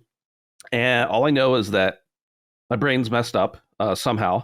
And my eyes sometimes, when I have bad headaches, I still go a little dim in that area. Not as bad. I mean, I never had that before, but so yeah, that's my weird medical story. Is I'm pretty sure I had a stroke. My doctor just may have used incorrect language, or maybe because I had a stroke, I didn't understand what he was actually saying. I'm laughing here because I'm thinking of you having seen. Remember that story that black kid in Florida that pretended he was a doctor Yes. What I'm talking about? That's the guy. That's the guy you saw first. But he was actually really good. That one, they said he actually diagnosed some things. Oh, did he really? Did the one I down? think he pulled it off for a while. Oh yeah, well, he definitely pulled. I just love there's like a practice picture of him, like that. I guess was it's so funny. I'm like, this kid is clearly a 16-year-old boy. Yeah. Like Doogie Howser. The other story I have, and this one's a lot shorter, but it was like 2 months ago, maybe less than that. It was when Dustin was in Japan. So I woke up, got about my day, went in, used the bathroom, getting ready to brushing my teeth. And I had like a little bit of toothpaste dripping down my mouth, like you do when you're brushing your teeth sometimes a little too vigorously. And so I went and shook my head, to not let it drip down on my shirt, because I'd already gotten in the shower, gotten dressed and everything. And I know, to Colin, this would have just been solved if I had brushed my teeth in the shower, but that's not the point. Yep. It's glorious. So I had this little bit of toothpaste, and so I flicked my head and I tweaked something in my neck, and all of a sudden everything went crazy dizzy. I could not, I had to lower myself to the ground. We have marble countertops in the bathroom. So I had to get down on the ground, lay down, and I'm laying there for a couple minutes. And my wife had just left to go to a meeting for a women's group she runs, which was just across the street from us. And I laid down and I called her and I'm like, hey, I'm in the bathroom on the floor. I need your help. I don't know what's going on. And she goes, wait, what? Are you okay? And I was like, I don't know. Everything's blurry. I feel sick. I feel like this is never going to stop. It'd probably been 30 seconds, but it felt like an eternity. And so she comes home and she's helping take care of me. And I realized in an hour, something had to post one of our shows. I think it was a Tuesday, so it was probably punching up. And this is the week Dustin's in Japan. So I'm doing all of my work and all of his work, which was totally fine. But I didn't know I was going to have this episode. And so I'm laying on the floor. And as soon as I realized I had to post something, I just got sick to my stomach. And I'm sure it was related to the head thing. But so then I started vomiting on top of having, I guess it was probably vertigo is the best I can figure out. And so that was going to be in like 30 minutes. So that whole 30 minutes, I'm freaking out because I'm like, I got to make sure this post, I got to manually post certain parts of it. I got to do everything else. And so like I claw my way into my office, claw up to my desk, click the buttons, and all of a sudden my stomach felt better. I was still crazy dizzy. I couldn't like do anything. So I went and then laid down and slept a lot of the day. And every time I'd try to get up, go to the bathroom or whatever, I was just dizzy. And then that night I had to edit something, and I was like, at my wife actually came in here and sat with me right next to me, and she like read a book or did something she had to do. I don't know. And I just sat here with my head down and like looked at the screen and like edited while I was nauseous and sick. And I knew that Colin would understand if I told him, but in my head I was like, I can't let this affect the work getting out, because this is the first vacation Dustin's had in 3 years. I'm not going to make him feel like a pressure. Not that he would have known right away, but I was like, and I need to get, the stuff needs to come out. That's our thing. Like I take pride in the fact that if I'm responsible for something, it goes out. So for 3 or 4 days, and Dustin ended up coming back like a day and a half after that and took over his part of the work. So that was a lot better. But for 3 or 4 days, I was just nauseous and dizzy. And in my head, like anytime somebody's ever been like, oh, I have vertigo, I'm like, you pussy, like you're dizzy. Like how does that, shut up. You're fine. And now I'm like, you have vertigo? How are you speaking right now? Like, I don't know. So yeah, those are really the two things. I may or may not have had a stroke, and I got dizzy one time for a couple of days. And you may or may not have saw that quack doctor. I may or may not have seen that. I don't know if he was alive then at that point, that kid, enough. But there might have been a different one. Yeah. Dig, where are you on this topic? Yeah, I mean, I have definitely one medical anomaly story from like a decade ago, but I just have to, Locke reminded me of something. And my story is not appendix adjacent. And I know Locke's turned out not to be either, but you just reminded me about the appendix. That's a fucking horrifying thing that we all have to walk around with. I mean, think about it, right? We don't think about it every day, but you have this ancient digestive organ that was once used, maybe they think, when we were cavemen to like filter pebbles out of our fruit or something. Hasn't been used in, time immemorial, right? And its only function is to now be a ticking time bomb inside of our bodies. And we all have to deal with this. Like we're to a person. It's like the game is at any point, it could just be like, you know what? You have an hour to get me out of here before I burst and murder you. Like it's fucking crazy. And it happened to the kid. There's a kid across the street from us that's a year younger than my youngest son. And it happened to him. He got his appendix was threatening to, they had to rush him to the hospital and get his appendix out. And it's just like, we all walk around with this kind of cursed, washed up, angry, retired organ that just could probably kill you at any point. It's kind of messed up. Every time I get a little bit of a gas pain or something, or a little indigestion, I think like, is it my time to get this thing out? Is it going? It's the big one. Is it turning on me? It's like the original Xbox has a battery in it. That's probably fine, but it may explode and destroy the entire Xbox. It's kind of the same thing as your appendix. It's so crazy. Like, why can't we just do something about it? It's not okay with the appendix. Like, we have to evolve this thing out of. Well, it's getting there. It's like wisdom teeth and a bunch of other things. Shriveled little thing that used to be. It's so pathetic. Like, it's so angry at the way it looks or something. It's insecure. I don't know what's going on with the appendix. It's kind of funny though. You never think about it though until someone in your life is dealing with it, and you're like, oh shit, that's right. I have this grenade that the pin might fall out of too at any point. But my story is different. I remember this like it was yesterday because it was so weird, and it was probably one of the most embarrassing things that ever happened to me. But me and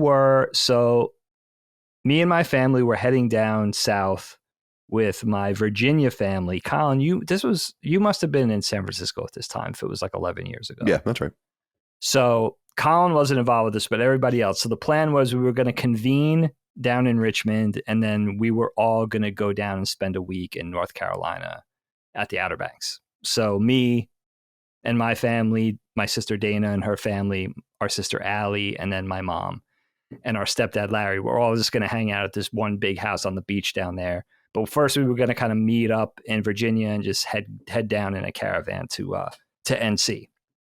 So I remember at the time, now thinking back, this probably had a lot to do with it. Helene had, I get confused because Helene always drives a white SUV, but it was like 2 or 3 cars ago. So it was our first SUV, I think, our first bigger SUV. And it was brand new, like it was fresh off the lot. We had it for like 2 days and we were going to make this big road trip. So we drove down, no big deal. The car was nice. I remember our daughter was little. Our son was like a year old at the time. So we were heading down for this big trip, get to Virginia, kind of, I think we stay overnight and then we head down to North Carolina. It's going to be like another 7 or 8 hours, whatever it's going to be. So we get down there without a hitch. It's fine. The car, it's a little weird going on a road trip when the car is that new because you're still getting used to it. I remember still getting used to sitting that high, and you're still getting used to the little nuances of the vehicle or anything, but it was no big deal. It was a little uncomfortable. And plus it's new. So you're babying it a little bit. But I remember like, okay, it was no big deal. It was no sweat, but I was relieved to get down there. And then driving back, I remember too that this plays into the story because I remember I was rocking the skinny jeans pretty hard at this point. That would definitely be skinny jeans, period. Remember driving back to Virginia from North Carolina. We were going to stay overnight at my sister's or my mom's, and then we were going to head back to Pennsylvania. But driving back like halfway through, like maybe we were in Norfolk, Virginia, I started to get really uncomfortable. And for the squeamish, this is going to involve my twig and 2 berries. All right. This is going to involve my crotch area. This is what's going to happen. So I started to get really like a weird pain in one of my nuts. Right. So I'm like, what is going on? Like it was like it started out as a tinge and it kind of started kind of blunt, but then it kind of intensified and it got to the point over driving. I remember I was driving at this point. It was my turn to drive.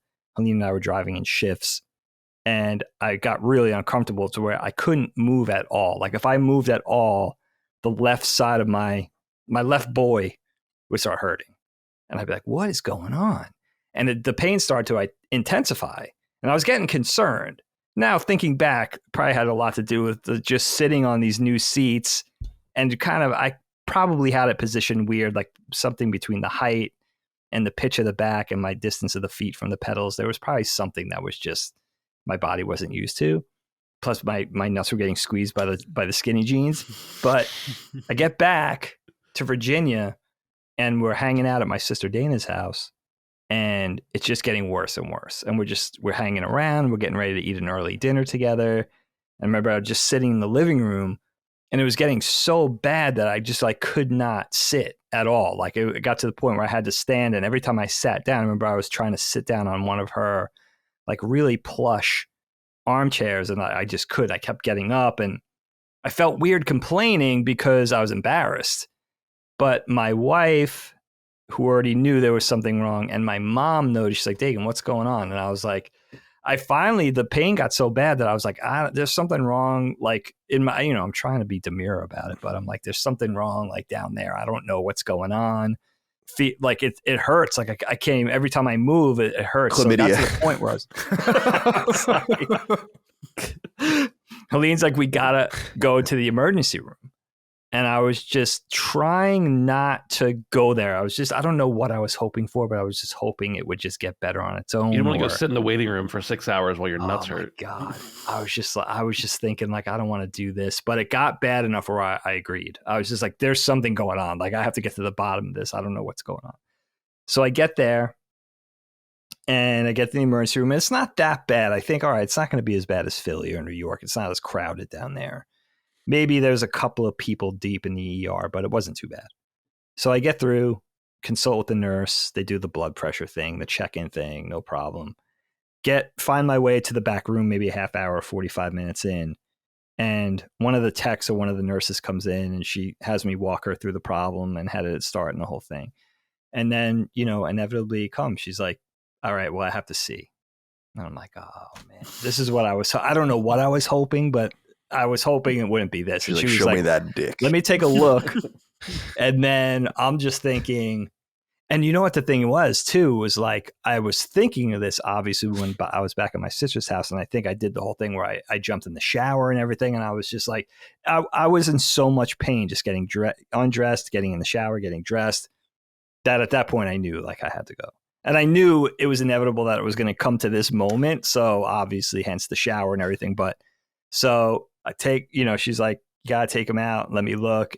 And it got to be this whole thing where like the pain was in such a spot that I remember having my guys out. Like it wasn't enough to just lay down and let her, like I had my guys out like up on the table and like it was like Colleen's there. It was like the most embarrassing.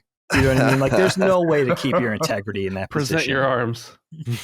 It's just like, do with me what you will. Like my nuts are splayed on the table. It's just like, you're just completely debased at that point. It's just like, whatever. But at that point, I have to say, like, it didn't even matter. Like I was just worried. Not only was I in pain, but I was just worried. I was like, what is happening? So it got to be this thing where she's like, yeah, it's like a testicular torsion or something. So there could be like a twist. Apparently it could be really bad, but it was like a minor thing. But she's like, just wait for the doctor and he'll advise you. There's really nothing you could do. It's just the type of thing. And she was like, if you're wearing clothes that are too tight or, you're sitting a certain way for a long period of time. And I was like, all or right, you're spinning your dick like a corkscrew. I told her I was just doing this trick. Check this out. Wind it around my leg and then unwind it. That's not good. That's not a good thing to do. So the doctor comes in and I was laughing because it was the same thing. Like you got the comedian doctor coming in, and I'm just thinking, I'm thinking like, all right, it hurts, but logically, how is this gonna play out? Because it's not like you can give me medicine for this. And she kind of explains, she's like, there's really nothing you could do. Just kind of wear loose clothing and try to like sit on the back of your ass rather than sit on the whole chair, and just until, let your wife drive home, whatever it was. All common sense stuff. But the doctor came in and he's like, one of these guys, he's kind of like a little too jaunty. It's like, it's late at night. This is Virginia ER. He's like he's like upbeat, which I kind of appreciate, but I just wasn't feeling the vibe at that point. I was kind of grumpy. And he's like, all right, testicular torsion, blah, blah, so-and-so Sarah walked you through everything, whatever. He's like, all right. So, he's like, let me have a look and everything like that. And he's trying to do it. So like, so Helene's standing at a side and I'm holding my shirt up so no one else could see. And he's looking and everything. He's like, all right, I just have to set it. I was like, wait, what? I was like, wait, what? I remember being like, he said it in such a way where he was like so matter of fact that I was like, and he left a beat. This guy was like a comedic genius. Then he was like, oh, I'm just kidding. I was like, holy shit. It's like, I'm just picturing like my nuts on the thing. And he's like, boom. He's like, the chiropractic. Just got to knock it back in place. Love like it. a broken bone. Oh, that's bone hysterical, dude. I had a friend in high school that in gym class, he like doubled over in pain. And then, that was the problem, the testicular torsion, and he wouldn't go to the doctor or anything. And like within a week, he had to have one of them operated on. Come on. Oh. And I don't know what the end result was or anything, but anytime I have any kind of downstairs pain, which isn't often, but anytime I'm like, oh man, I hope it's not that. Not I just don't want to have, like, I don't want my nut taken out. Come on. What, are you kidding me? Yeah, because it could stop. I guess it could, if it gets into a certain way where it's not supposed to be, it could stop the blood flow right to one side. I think that's what happened to him. I don't know if man. I didn't ask him, like, do you still have both of them? But he had surgery in some respect or another. So that was a scare. Yeah. It got to the point where I was like, it hurt in such a way, like you guys could relate, like, what it feels like when it hurts down there. But I was like, is it an internal thing? Like, I didn't really know at a certain point. I was like, because I wasn't doing anything. It's not like I was playing football and got tackled, right? So I wasn't putting two together. I'm just in the car, like, what's going on? Then later on, in retrospect, you get put two and two together with the jeans and the new seats and everything like that. But yeah, that was. Otherwise, I dodged a lot of bullets medically so far. But the appendix thing, that scares me. That really does scare me that we're all walking around with that. You got to be. I always think like. I don't know, and this is me of such a worry wart, but I always think like when we go to somewhere like really far flung, like if we go up to the vineyards in like, or the orchards in upstate New York, like if we're in Ithaca or something, like really like very rural spot, like what if that happens when you're not like within proper proximity to a hospital? Yeah. You know what I mean? I mean, what happened when a colonist on his farm got it? There was no doctor within 100 miles. They were still using their appendix. Yeah, probably. They needed it back then. No, probably not. Two things come to mind here. One of them more recent just came to mind based on these stories because I just think it's funny, and I don't think I've ever actually told the story I'm going to tell, and then just I'll have another one. Because a lot of the stuff that first of all, I've been generally pretty healthy in my life, which I'm thankful for, and knock on wood. But I had skin cancer, which is true, but I've told all those stories before, and it wasn't like the catastrophic kind of skin cancer. In fact, it was on my face for like several years before I even did anything about it, thinking that it was just a blemish. And they're like, oh, and then even they didn't think it was anything, but that's a well-worn story. And I've got my stitches and cut my hand and broke my collarbone and did all. We all know that stuff. But one that was coming to mind for me was, and this isn't a medical emergency, this is just a really uncomfortable story, is I was in college and I had a girlfriend through college for most of it. We broke up several times. And then during one of those times I dated this random girl, and we dated for a few months, and I went and saw her in Florida. And then I came back to Long Island, and I was working at this land trust that my best friend from childhood, Mike Pope, his mom works at, called Post-Morrow Foundation. And I was doing like landscaping and stuff for like $10 an hour. And basically just, I was working, but I was just dicking around all their properties and like just keeping things up. But I realized when I got back, I was like, it tickles when I pee, and I was like, oh man, what the fuck, and I am 19 or 18 at this time, and 19, I guess it'd be 19. And I ultimately have to tell dad, because I'm still on his insurance, being like, I got this urinary tract thing. And then I have to kind of give dad all this uncomfortable information, but like yada, yada, yada. It was literally just a urinary tract infection. So it wasn't anything at all. I've never, thankfully, had an STD, probably dodged some bullets out there once in a while, but I've never had an STD, which I'm thankful for. But I always I think about that sometimes because I'm like, that was so cringy, especially because I had to call the girl and ask her, and she was like so mad. No way. Yeah. And what's even funnier is that we got together again like 2 years after that, and she was really a sweet girl. Like I was just, I was just an idiot, and I was like, because that's what I thought. I was like, I'm peeing and it fucking hurt. Like I have like this, and I'm like. I remember downing like Poland Spring bottles of water, like just trying to like flush whatever it was, and it wouldn't go. And then going to the doctor and doing the pee test and all this stuff. And he's like, and actually, this is what I remember about this too, is that they did the little fucking Q-tip up the hole thing, which is, I've only done that twice, and I'm like, I'm not doing that ever again. So like, and then dad's there, not in the room, but like and dad's looking at me like, you're like a degenerate and like all this. Was there a moment where dad thought you had the clap? Yes. That's the best part. That was the obvious inclination, was that I had to like basically sit down and be like, here's the situation, and it was all literally for nothing. Because it was literally just like, I just had to flush it out of me, but it just took like several days. Even after this pee test, they're like, you have nothing. There's like nothing wrong with you. And so I did all of this. I called the girl. I told dad. I went to the doctor, all of this. And so when that's happened to me in the future, because I've had, women really get urinary tract infections way more than men, but I've had that a couple times where I'm like, no. And then it does just go, not that I would have been in a situation where I'm like sleeping around or anything like that, but where I'm like much less worried about it now, because that was my first inclination. And I was like, oh my God, I got to go talk to dad about this. So that was one that I thought was funny. And the second one, it's not so much a going to the doctor story as much as it's like avoiding going to the doctor story, in the sense that I have these really traumatic stomach issues. So for many years, it's probably, it is IBS, but they think it's like, would it be Crohn's disease? No. Is it colitis? Maybe, like kind of, but it's really ebbed and flowed to the point where this is like been a constant thing in my life. And it actually really has gotten almost worse than ever when it happens, but it happens way more seldom. So I think a lot of it is it's like a neurological thing for me in some sense. But I get these situations where I get these hard, again, citing a meme, the meme where it's like people are fighting for their lives in the bathroom. I totally get it.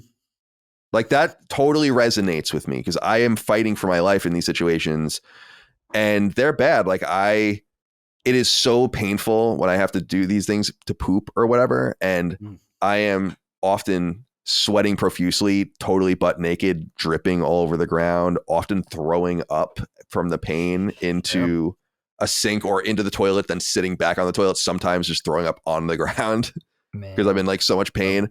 Often, then like it just knocks you out. I like if it happens downstairs, I'm like basically naked, crawling like Danny DeVito coming out of the couch in Always Sunny in Philadelphia, like crawling up the stairs into our shower and then just go to bed.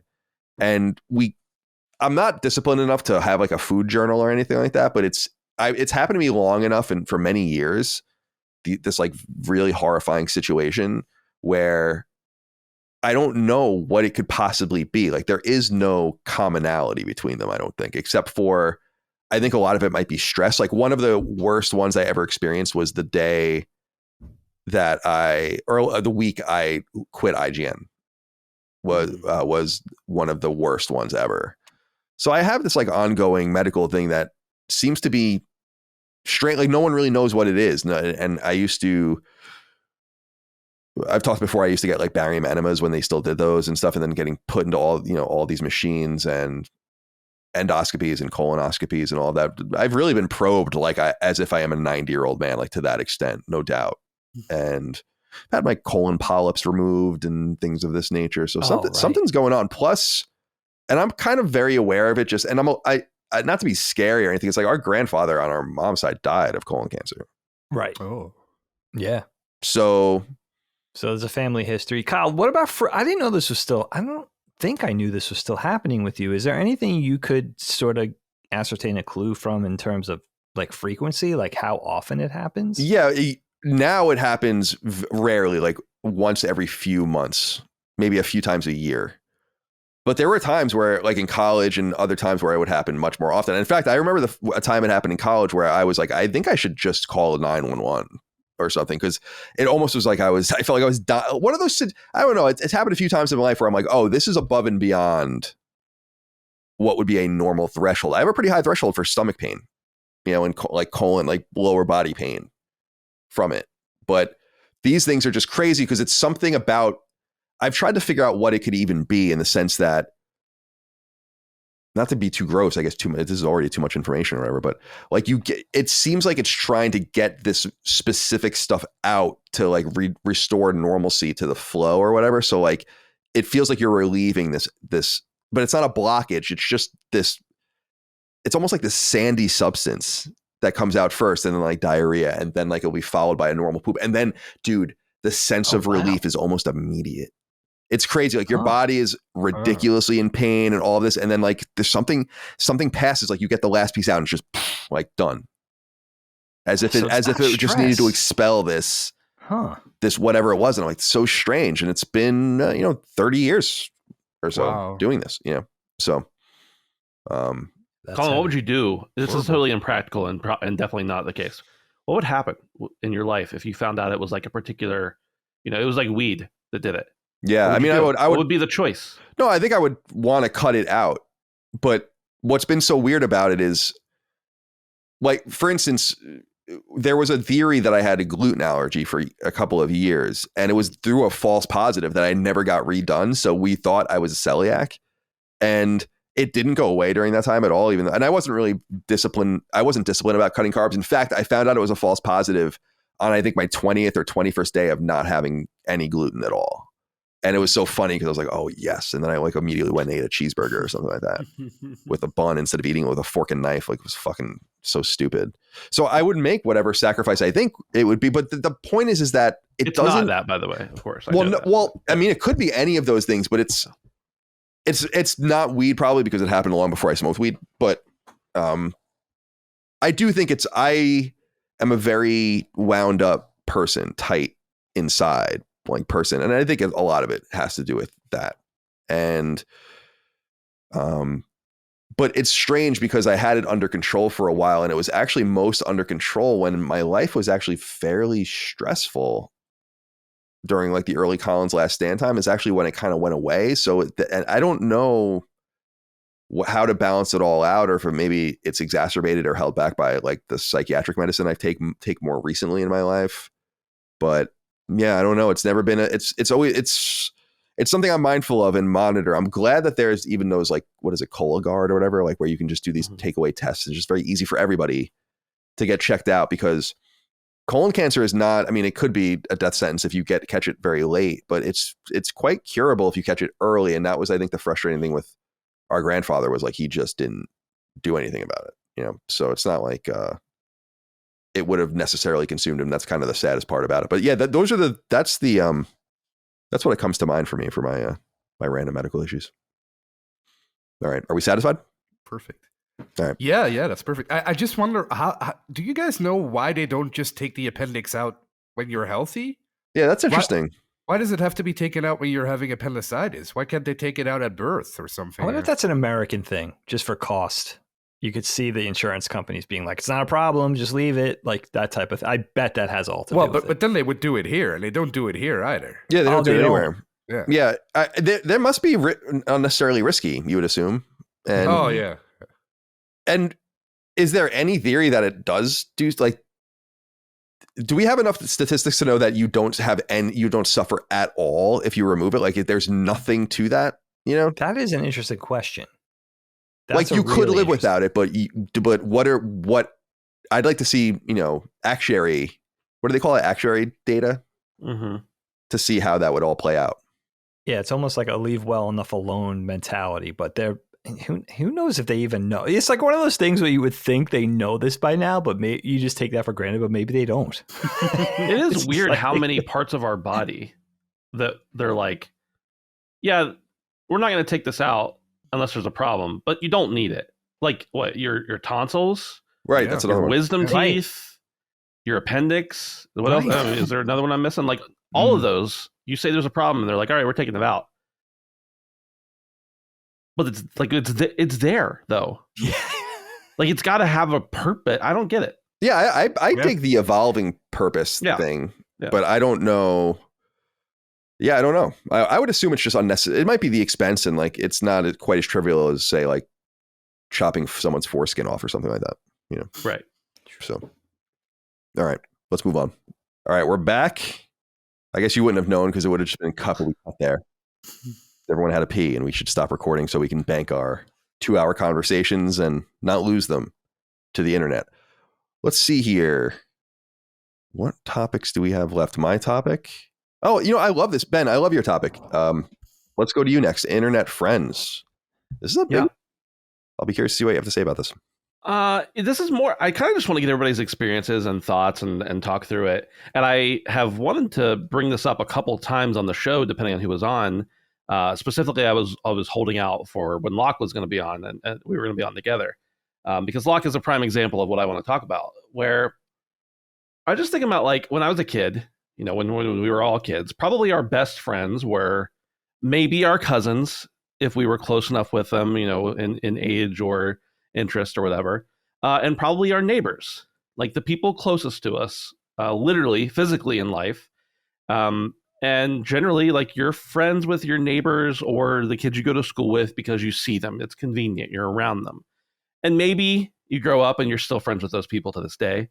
Maybe you realize in high school or later that I don't actually really like this person. It was just, you know, we were friends because we were close. Right. And so not only is that like a childhood thing, but also that's a thing like, you know, 20 plus years ago for all of us. Some of us taking a little more than others. There just wasn't the ability to really have like good, close friends outside of our immediate vicinity, the area we exist in. And so as you get older and you have more resources, of course, you can go places and see friends and Of course, phones became more and more apparent. It wasn't just your house phone. Now you have a cell phone. You can talk to people. Technology keeps evolving. We've got text messages. We can stay in touch with people. We've got, email, and I don't know anybody who actually emails anymore, but except for Colin. Email. You can, you have Discord. There was the time of AOL Instant Messenger, like all these different ways, of course, social media in general, to just stay in touch with friends. And it's really interesting because I have plenty of friends who were close to me in proximity. I shouldn't say, well, it's plenty for me. It's not a lot because like sometimes there's been a couple times in my life recently where like I've met somebody at, an acquaintance or like a mutual friend of somebody else. And like, I can tell they want to be friends with me. They'll text me and ask me to do something. And I've never really like given the indication that I want to hang out with them. And I feel like a dick when I say it, but in my head, I'm like, yeah, I kind of have enough friends. Like you're perfectly fine. There's nothing wrong with you, but I just kind of don't want to be your friend. And so I feel like a jerk, but also like, I don't know. It's just how I feel about it. And so I was thinking about like, I have a couple friends that I've either only met once or twice, or I've never met in person. Obviously, met online is almost the same. It feels almost the same now as being in class with somebody used to. But like Locke, for instance, and also our friend Justin. I've never met Locke in person, but he and I talk. At least we text message each other, once or twice a day at minimum, it seems like. Pretty much every day. And probably at least once a week. Sometimes, depending on our workloads and times of day, it's hard because we're 6 hours apart. We'll play a game, or we'll hop into a Discord call and just hang out for a couple hours and just talk. And I'm not really somebody who like, I don't want that interaction all the time. I very much like, I want to, spend time with my family or whatever. But in the middle of the night, we hang out a lot, and it's very early for him, very late for me. And we just hang out. And sometimes I like to be alone, but when I want to hang out with people, and it's so convenient now that I can do that. But the thing that's different now is that, and another friend that's very close, I feel like he's the old adage, like closer than a brother. I feel like is my friend Justin, who I met through the LSM Discord. And it was just one night I put out a call, and I was like, back in the early 200 member days of the Discord, like, anybody want to play Call of Duty? And he was like, I'll play. And he's like, to this day, I have no idea why, because I am very antisocial. But like, we're very good friends. And Locke and I and Justin are all good friends, and we hang out and talk. And we actually met at the Richmond show for the first time, like 2 years after we had been started being friends. And I think just as we get older too, it feels like 10, 15 years ago, even, I would have been like, well, an internet friend isn't a real friend. Somebody that you don't talk to all the time, a long distance friend that you only see when you go to a different city, that's not really a friend. And now, like, it feels like they're even better friends to me because I have chosen them as friends. I'm not friends with them because of proximity. I'm not friends with them because it's convenience, necessarily.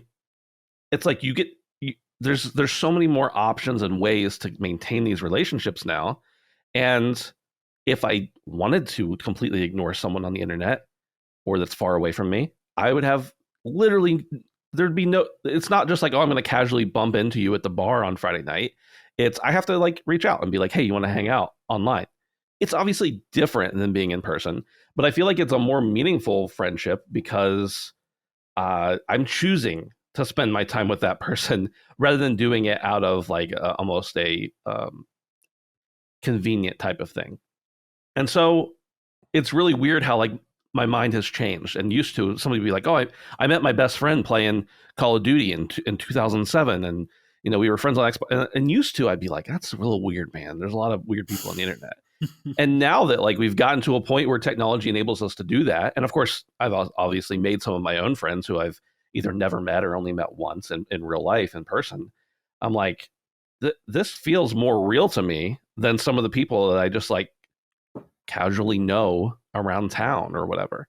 And so I just wanted to hear about your guys' experiences with either long distance friends. And I'm not talking about people that like you became friends with and then you moved away from each other and maintained relationship. That's a little different. But like people you became friends with through correspondence of some sort or a casual meeting. And maybe you've met since then, or maybe you haven't. I don't know.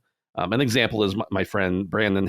A couple weeks ago, a couple months ago, he was like, yeah, my dad's in Chicago.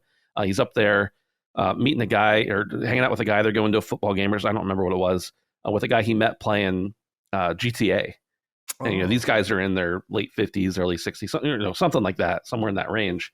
And of course, that generation is a little more resistant even than the younger generation to do that, because that technology came along later in their life. So I just wanted to see what you guys' experiences were with having friendships that are I guess you could say organic, like in person, for lack of a better word. And if you have those relationships, if you don't, if you like them, how do you interact? How do you hang out with those people?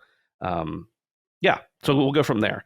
And I guess, I don't know, Locke, since you have many friends who are not in Belgium, I guess we could start that way. Sure. Well, it's Locke's like, Ben's not my friend. I don't know what he's talking about. I've never talked to this guy before. No, well, it's very simple. It's the people who you talk to or who you talk with every day. You've got a lot to talk about with those people. And the people you talk to every once in a while, you don't have a lot to talk about, or not as much. So we're all working for online companies at this point, I guess. Yeah, you guys have your Patreon. I work for Maddie. So our work is basically online. So you're constantly interacting with people online, which makes it that you talk to them every day. So of course, when you talk to someone every day, you have a lot to say. You have a lot to tell them. You have a lot to talk about, and not just work. Work grows into friendship too. That's how I met Maddie. But online friendship for me started a long time ago. I remember in 2008, I was playing a lot of Left 4 Dead. I don't know if any of you ever played that. Yeah, awesome game. Still the best zombie shooter out there. But I was playing a lot of Left 4 Dead, and I met 4 people on Left 4 Dead. Timmy, Jake, John, and well, his name was Insaniac. That was his name. And those 4 people, I met them 15 years ago, and I still talk to them every single day until today. Every single day, we still talk. Wow. And the funny thing is, I don't know anything about them, and they don't know anything about me. It's gotten to the point, even the guy John, who was in that friend group, at one point, a couple of years ago, he told us, well, actually, guys, my name is not John, it's Anthony. But we decided, like, no, it's John. You're in this group. We know you at John, so your name is John. And I've talked to those people every day. They talk to me every day, and we talk about all sorts of things. We talk about politics. We talk about TV shows, games, everything. The one thing we don't talk about really is our personal lives, which is very special because that doesn't really happen with your regular friends. So those people, I consider them a great stress relief for me, because I talk to them every day about fun stuff, and they talk to me every day about fun stuff. And when we talk, we're in Discord, or we used to be on Skype, or before Skype, we used to be on TeamSpeak even. Mm-hmm. And when you talk to those people who you don't associate with problems, they alleviate all your stress. So whenever I talk to those guys, I have no stress, and I feel great.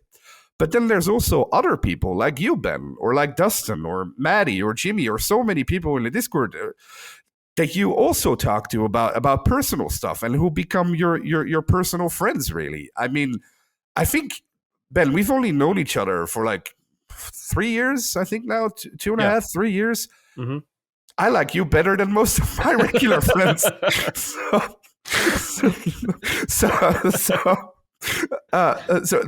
Well, maybe they'll see this. Not all of you. Some of you. Yeah, the mystery will be which ones. Yeah, exactly. Yeah, they gotta fight over it. Exactly. But no, I have like 4 or 5. Well, I'm pretty old now, so I have like 4 or 5 really close real life friends who I also talk to every day, and I consider those my family. They're my brothers, really. And I consider some people online, like you, Ben, or Dustin, or Matt, I consider a lot of people online also in that category of like, if you need me to jump through fire, I will if I have to for you. And it doesn't really matter. I got to write that down just to make sure. And it doesn't really matter if you've met in person or not, because these days, like you said, Ben, you talk to each other. We talk to each other every day. Voice calls, video calls, doesn't really matter. So yeah, we can't smell each other, I guess. But other than that, that's why we're good friends. You can't taste each other either. Yeah, that's true. That's true. That's not well. Yeah, unless we send each other bathwater. But yeah. But yeah, so online friendship is for me regular friendship. I don't make a distinction between the two anymore. Even at some point I met one of my exes through playing Left 4 Dead 2, which is maybe kind of sad, but it was also pretty fun. And there's loads of people who meet their wives. I think, Colin, you basically, I'm not sure, but I think you met your wife online first, right? Yeah, for sure. Yep, that's absolutely true. So there's lots of people who meet their wives that way, or their significant others that way. So I think online really isn't online anymore, or isn't really the stigma that it used to have. It's really, it's just people you like, and it doesn't matter where they're from. I have people from Israel right now who are in deep shit, and I have people who live in Alaska and people who live in Korea, and they're all the same. They're just people. Like it takes borders down, which is very important, I think, and very fun. Yeah, I agree. Yeah, it's so weird. I agree. It feels like not any different than like you don't feel any different to me. People who are my online friends don't feel any different to me than my real life friends. It's just I don't get to see them very often. But it's just so weird thinking about 10, 15, 20 years ago, whatever. That was such a crazy idea to me that you could be friends with someone you've never met, and how that's changed so dramatically now. In many different areas, like you never could have been able to work together at the same company back then. I mean, I guess there were examples of remote work back then, of course, but now we're so interconnected that our whole company, LSM is entirely a couple people live somewhat close to each other, but and Dustin and I were friends before the company, so that's a little different. But for the most part, we all live in different areas and we're able to work together. And that was just not very common a while ago. So it's just, it's really interesting. And it's really fascinating how you can, Locke, I've probably, there's been certain weeks where I've talked to you more than I've talked to my own family, just because of timing of the day and everything, So yeah, it's really interesting. But it's also, my job, I work for a TV station during the day. I haven't been to the office in like a year. Yeah, I talk to my colleagues online too. There's some colleagues of mine I've never met, and we work with each other every day. So it's not just on a personal level; it's also on a professional level. That online is just so important to everyone these days, I think. Yeah. Diggin, where are you at? Because you were for many years in an office. I mean, I guess all of us were at one point for many years in an office, but now it's a somewhat newer thing for you to be more stretched out. And has that affected your friendships as well as your professional life?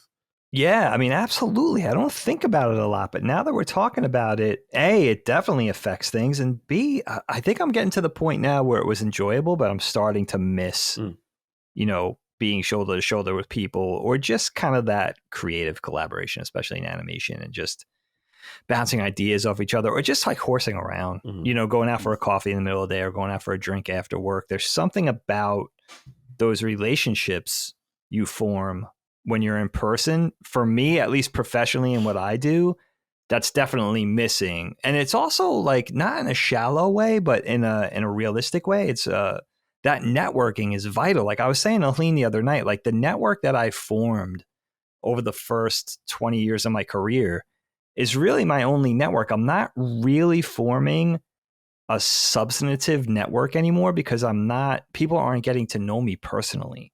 So they don't know, Dagan's pleasant to work with, or he could be funny, or he could be charming. They just know the work. You know what I mean? So it's I'm still relying on that same network. It's not building anymore. And I think it's actually bad for my career because I have those old standbys, especially my mentors, that will think of me for jobs, but it's not growing. It's stopped at some point, which is interesting. I mean, when you first emailed this, Ben, I have a part 1 and a part 2 for me with this. Now, we never bury the lead with the fact that I'm old, right? But so for instance, I completely missed internet dating. I was never a big Facebook guy. I was kind of late to catch on to social media, which started with Instagram, and then eventually I got involved with Twitter. But that was really, still to this day, that's really it. the first thing I thought of, as far as internet friends in quotes, but not really, because they are friends, were the people, I guess, really that found me through the podcasts. Mm-hmm. So I think about people who I've really gotten to know just through texting words through the internet and, getting to know through fiber optic lines. It's weird, but I do consider them friends, especially, I think of guys for myself like Jono, guys like JD, Brian H., our friend Brianne, our friend Mikey from Philly, who was at Colin's wedding, who I got to actually meet in person for the first time. Patrick and Ahi in Japan are a big one for me. So people that I got to know that found me through the internet that you somehow, maybe it takes a little more time because you're not face to face, but you form this relationship with some sort of bond. What's funny for me is, what's kind of fun, actually, I should say, is my DMs are open to the people that listen to the show. So they know they could feel free to reach out to me and get in touch. Now, it's not to the degree of, the Constellation boys. If their DMs are open, it would be a lot worse. But I still get a modest amount. Like I could get 2 or 3 dozen DMs a week, and I try to be responsive, even though I'm not really engaging with social media every day. Maybe it's every other day. I form these relationships with people. But what's interesting, just like in real life, the chemistry plays a part, like how the chemistry plays out. So even though a lot of people reach out to me, maybe a third of them, we form some ongoing dialogue. And that's because we just find that, we're clicking. Mm-hmm. Where with other people, it's like, oh, hi, I just wanted to say I enjoy the shows. And then they kind of fall off. And maybe we have at least the people that reach out to me are very polite to a person. Like they don't want to take up too much time. They're not, they don't overstep their bounds in any way ever. Like I'm the super lucky with that. But it is interesting how that chemistry plays out even from afar. Even if you're not face to face, it's like, oh, you kind of just gravitating and forming really special relationships with these, this smaller batch of people, which is always interesting for me. And then I was thinking in regards to Ben's topic, well, that's pretty much it for me. I'm not really a big internet guy. I'm not really big on the Discord or anything like that. But then I thought, no, you idiot. It was like a heel of the palm in my head moment. I was like, my entire animation circle, 3/4 of these people I never met in person.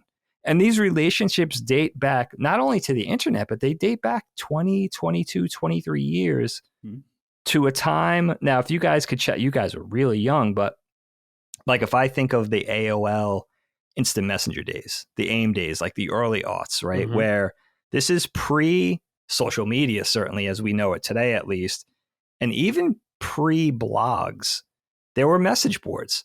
And we had one specific message board. It's so interesting how I could trace back the people that I know in animation to this exact message board. But there was a message board called the Drawing Board that was moderated by a really big, famous character designer named Shane. He was like the lead character designer for Bruce Timm on Batman the Animated Series, and he was a very sought after dude. And I think he also dabbled in comic books. He started this forum for animators, for professionals or aspiring professionals, right? So threads and topics, and you could post your drawings. I think you could post little MIDI animated clips of pencil tests and things. I think they had a job board component, like, hey, so-and-so is hiring, or I'm looking for an animator for a few weeks or whatever, a character designer. And I am still in touch as social media evolved. And now it's, with animation, like so many other things, it's Instagram. But some of these people that I'm still in touch with, whether I worked for them or not, could be small studio owners, my animation colleagues, whoever, right? Some of them started out, some of them are younger than me. So they started out when they were in art school, when we first started to meet. I'm still in touch, and I could trace those roots back to that drawing board. And then I realized some of them I got to meet, working on in LA or working in New York, but most of them, probably the vast majority, I still never met in person.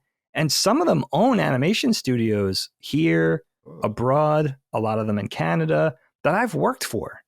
And we've never so much been on a Zoom call, some of them. So, and some of them I've worked for months. So there are a lot of internet friends that's actually, it's kind of friends with benefits in a different way, where it's like a professional relationship, type of thing where it's like, wow, like, and we've all been floating around the same, the same internet circles and got to know each other, or, initially met back in 2000, 2001, 2002.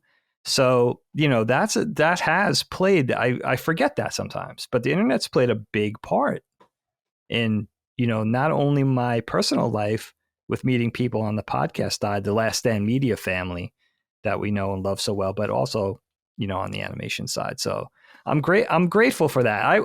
My big lament with social media, Helene tries to coach me because she has a small business, and she models social media behavior just right. Like, she's involved. She does what she has to do in terms of self-promotion, never to an obnoxious degree where I feel like you're overselling yourself or you're being, it's like that hard sell thing. People get tired of it. I think she really kind of treads that line. She kind of has a nice balance where sometimes I regret not being a little more involved in social media, just to be a little more facing with the community, interacting with them a little more. I said it recently on a show. I feel like my job is just to give it all on the shows, like really bring it for the podcast and just kind of leave it all out on the field. And then I try to interact as much as I can with social media. I think I could be a little more involved. So that's my big regret, is that I think the community deserves a little more from me. So I think I might try to be a little more involved in 2024, just with, just communicating to people, at least in responding to people, but maybe even initiating conversations, which I feel like maybe you're kind of, that's a little more part of your job than you're acknowledging. You know what I mean? The people listen to you, they take the time to listen to you. I do feel like they have, so many options. The fact that they're listening to us is it should be rewarded in some capacity. So, but that's, I'm certainly grateful for that. And that's the other thing, like, my internet community would just be, because I'm so one-dimensional and involved really, and I'm, I kind of expired out of skateboarding in a social media capacity, so it really would be all animation if it wasn't for the podcast. So I got to meet a lot of really cool people around the world. Like, I just got a text from a guy, or a DM from a guy in Israel, who was kind of weighing in on what we were saying about Israel, Palestine and stuff. And I think he lives in Montreal now, but he's originally from Tel Aviv, if I'm not mistaken.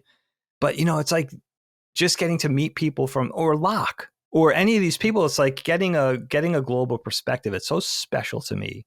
Or I got a guy from South Africa for the first time. That was like, I've been listening to Knockback. I've been catching up. I found it.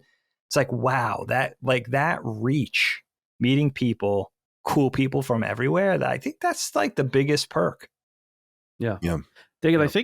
I think I understand your intent with what you're saying, but I also want to I can afford to be a little more conversational or outreachy with the community, just because I'm not as big of a name, right? Like I'm on a show occasionally, but it's not like I'm not a draw necessarily like you are. And I think it's good to want to be communicative, but I also wouldn't beat yourself up over it, because there's a very fine line, as I'm sure your brother can easily tell you, between reciprocating with the community and letting the community take advantage of you. Yeah.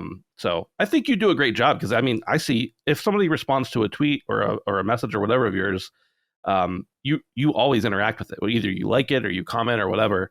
Oh, thanks, dude. I appreciate it. I do try. I think that's great. I don't think you need to be accepting invites to dinner or anything. I think you just got to guard yourself, because it's manageable now, but you start opening yourself up. I want to express caution is all. Yeah, to not let yourself get consumed, because, like you said, the product is the podcast, not you. Your time and your body, your mentality. That's not the product. The product is the product. So yeah, I appreciate that sentiment. I don't even know if it's like luck, but I think our community, at least from my perspective, really does spoil me, because they're so polite, they're so well mannered. They never overstep, or they're always very cautious to say, like, I would love you to check this out, but do it at your own pace, do it at your own time. They're very It's a very they've been taught cool to respect community. the elderly, so that's perfect. Yeah, that's true. That could be what it is. That could be what it is. They're like, he's old. Go easy on him. I guess I'll wrap it up here just to say that I guess my first internet friends go back to 1996. Mm-hmm. And it's interesting. It was brought up earlier that times have really changed, because I was very social on the internet in the 90s and into the 2000s. And it was very normal to me. And there was a level of trust between people that maybe wasn't always earned or reciprocated, but that kind of met the reality of what people saw the internet to be later. So in other words, there was never any danger, or any more danger than there was now. People were just, I remember the hyperbole about this shit through the roof because I won't use his name specifically, but I was good friends with this person from 1996 to the early to mid aughts, that we knew each other online. He was one of my closest friends, and we actually met in person. And I remember he came to visit us in Boston when my mom lived there in 2000. I was in like 11th grade and we hung out. He lived in the Midwest and we were boys, and he was, I think, 2 years older than me. And we met through the PlayStation magazine classifieds because we like bought and sold games with each other or something.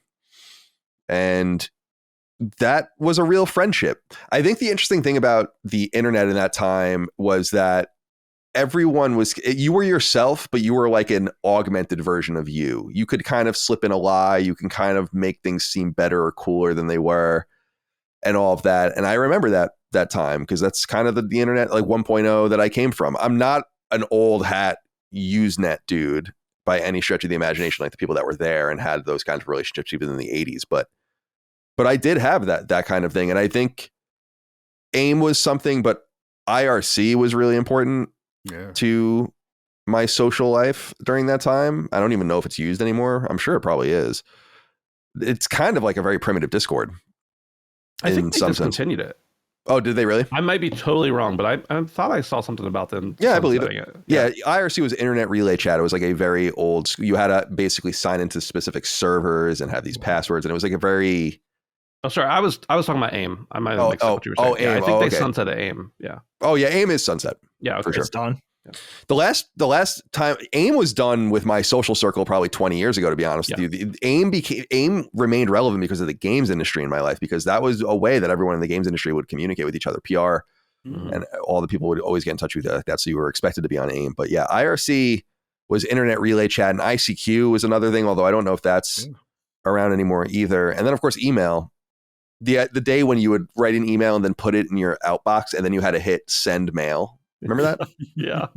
And then you had to hit receive mail, and then you would hope it would be like, 4 items. And then you'd see the bar slowly load, and then it would come in, and it'd be like, you were hoping it was something good, but it was probably just spam or whatever.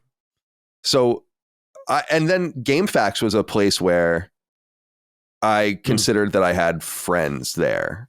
And one of them I still talk to once in a while. He actually became the administrator of GameFAQs, Devin Morgan, who's a name some people might know.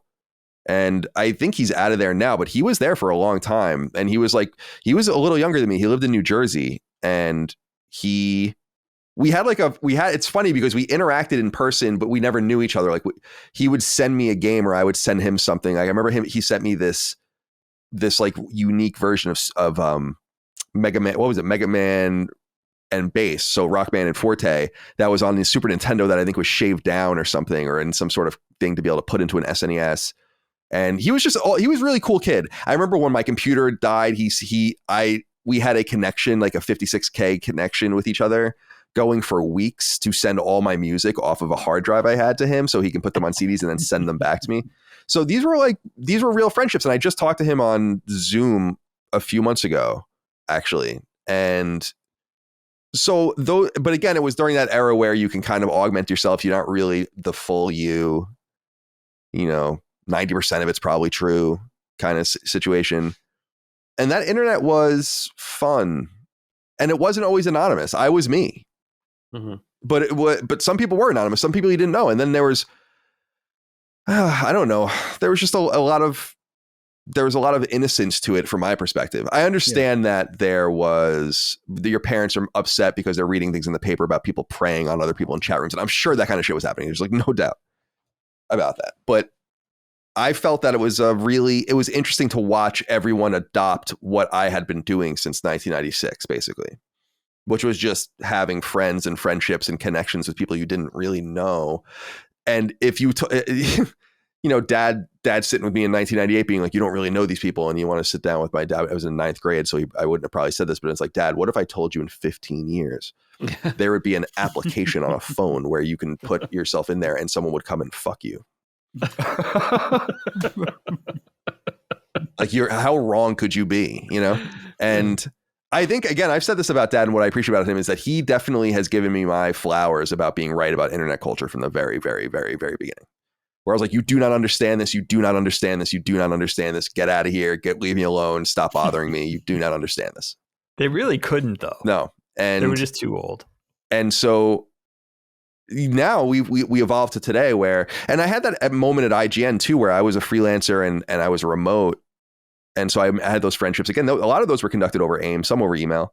And then today, I think that what's funny is that it feels like it's so intimate today that like this right here is the most profoundly intimate thing compared to what we used to do on Game Facts. I mean, we'd be posting on fucking message boards, like Dagan was saying. Sometimes we would exchange phone numbers with people and you would call them. Yeah. And like once people started getting, I remember it was a big deal when you could start sharing pictures with each other in like 1998, 1999. Specifically for me, we had Miss Goldberg, our art teacher at Bellport High School, had cameras, like really primitive digital cameras that accepted 3.5-inch floppy disks. And we would take pictures of those and then somehow get those back. And we would share pictures with each other that way, like in front of our lockers or like whatever, to prove that we were real people. It was cool. And that was special. I don't know. There was something, I've said it many, many times. There is something about that period that you really had to be there. And I know that's so annoying to hear, and it's even annoying to say it, but you had to be there. Yeah. It's true. We're the only generation that will ever live that will have lived with the internet and without. Right. Like nobody after us will ever have the youth we had. Maybe there'll be a generation they'll lock in the future where they'll live with the internet and then without it because the EMP will have destroyed all of their electronics. That's true. Yeah. So yeah, now we're today where, and Ben, you said it best, where my connections are mostly remote. And Dagan had brought up our friend Mike, who I met for the first time at my wedding too. I invited him to my wedding, and I consider him a close and personal friend. I often lament to him that I'm not great about text messaging. I look at text messaging more as correspondence. I look at it almost like email. I'll read it as it comes in, but I'm not answering this stuff right now. And then I'll sit down for 15 minutes and just literally answer all of them. And he's much more about like in the moment, but he's one of those people where I'm like, if you were here, we're boys, but we would be close friends. And I had that feeling because he kind of ingratiated himself with the people who I feel like that about in my life from the past. Watching him with Ramon and Nate and Sin and people that were that to me, I'm like, yeah, there's something about that style of person. So it's cool to be able to find that, as you said earlier, Ben, outside of your just geographies or outside of your workplace, your school or whatever, because you really are. And it's great. You're wedged with people that ultimately work for you. But it's the same way I always say about how I don't believe that there's the one, like there's a one person for you. It's like, no, you expose yourself to enough people and there's going to be all sorts of interesting people and connections that you make. And so I've been really grateful to the internet. And if anything, it fits, this era fits perfectly in with the way I feel about socializing generally. Like I've always been a passive socializer and felt like I got my social, I don't know, whatever value I would get out of socializing with people on the internet at a time when people didn't really understand that. So my mom and dad our mom and dad would often be like, well, you're always on your computer. Like, why are you doing, in the 90s or whatever. And I'd be like, you just don't, I'm satisfied. I'm not like depressed, or I am depressed, but I'm not like just sitting here being like, woe is me. And I don't want to go and play hockey. I'm doing other things too, but this is valuable to me. Yeah. And I've always felt like that, so that I don't really need a robust social life in person because I'm not much of a socializer anyway. Although I feel bad because I know Micah wants like to make like she has all these friends on the internet too. And she wants like a friend in person, And I'm like, I totally get that. I would take that if I had that as well, but it's not as important to me because I do feel socially fulfilled. I guess that's kind of the term I'm trying to look for through. And remote is the only way I would do it. But the reality is that at IGN, we were all put together and I made a lot of, important friends that some are still friends and some aren't. But we were put together and wedged together, and that ended up working out too. So yeah, the culture of internet friendship, I think, is funny. And again, just to reiterate, it's just funny to see it the way it became when it was always this way to me. You know? Yeah, it's funny because obviously, like, there were long distance friendships before the internet. Mm-hmm. You know, even you talk about writing back and forth in the magazine, but even before that, like, there's pen pals, and I know there are still a variety of pen pals now, but people used to, just find some random person in a different area than themselves and become friends by writing back and forth. But it's not the same as being able to, if I want to send somebody a message, I can send it and they're going to get it immediately. Maybe they don't see it, they don't respond right away because, or whatever. But we've always had not always, for a long time, we've had the ability to have some sort of long distance friends. But I feel like, the last 20-ish years, it's been much different. And especially even the last 10 years, I feel like it's been so much different than internet friends are very different than long distance friends to me. And I think it's just a cool phenomenon. And it's so funny because I have a friend who lives, 3/4 of a mile or something from me. And his wife just does, like, he'll be like, hey, I'm gonna hop on. Ben and I are gonna play a game tonight, whatever.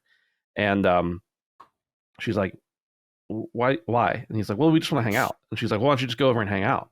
He can come over here. And he's like, you don't get it. Like, it's you don't get it. Like, we can just stay at home and be friends on the internet. She's like, well, you're just wasting your time. And he's like, so you want me to sit in the same room and stare at each other and drink a beer, and that's not wasting time, but playing a game and talking and hanging out and revealing our deepest fears to each other, that's a waste of time? It's the same thing. So it's cool to see how, mentalities and everything have evolved, and specifically in the lens of technology and how that's enabled us to be able to be more connected, and also, maybe that's a topic for a different day, less connected than we've ever been in human history. Well said. Yeah. All right. Are we satisfied? Satisfied. All right. I'll end with this. We don't have to talk about it very long if we don't want to, but I sent you guys all an article that I simply wanted to know how it made you feel, how the contents of it made you feel when you read it. And it's something I shared with Dagan a couple of days ago from when we were recording this one, when it was published. And I'm going to read just parts of it to the audience. The Reuters article. Reuters, of course, a respected news wire, so it's not nonsense. And it's about OpenAI. And so by the time this goes live, this story will be a little bit old, but it's not about the story itself. Okay. So just understand where I'm going with this. So the company OpenAI removed Sam Altman as their CEO, and then he was ultimately reinstalled. But Reuters wrote this article called OpenAI Researchers Warn Board of AI Breakthrough Ahead of CEO Ouster, Sources Say. And the article says, quote, ahead of OpenAI CEO Sam Altman's 4 days in exile, several staff researchers wrote a letter to the board of directors warning of a powerful artificial intelligence discovery that they said could threaten humanity. Two people familiar with the matter told Reuters. The previously unreported letter and AI algorithm were key developments before the board's ouster of Altman, the poster child of generative AI, two sources said. Prior to his triumphant return late Tuesday, more than 700 employees had threatened to quit, blah, blah, blah, blah, blah. So it goes on to say, quote, some at OpenAI believe Q-Star could be a breakthrough in the startup search for what's known as artificial general intelligence, one of the people told Reuters. OpenAI defines AGI as autonomous systems that surpass humans in most economically valuable tasks. And it says, given the vast computing resources, the new model was able to solve certain mathematical problems, the person said on condition of anonymity, because the individual was not authorized to speak on behalf of the company. Though only performing math on the level of grade school students, acing such tests made researchers very optimistic about Q's future success, the story said.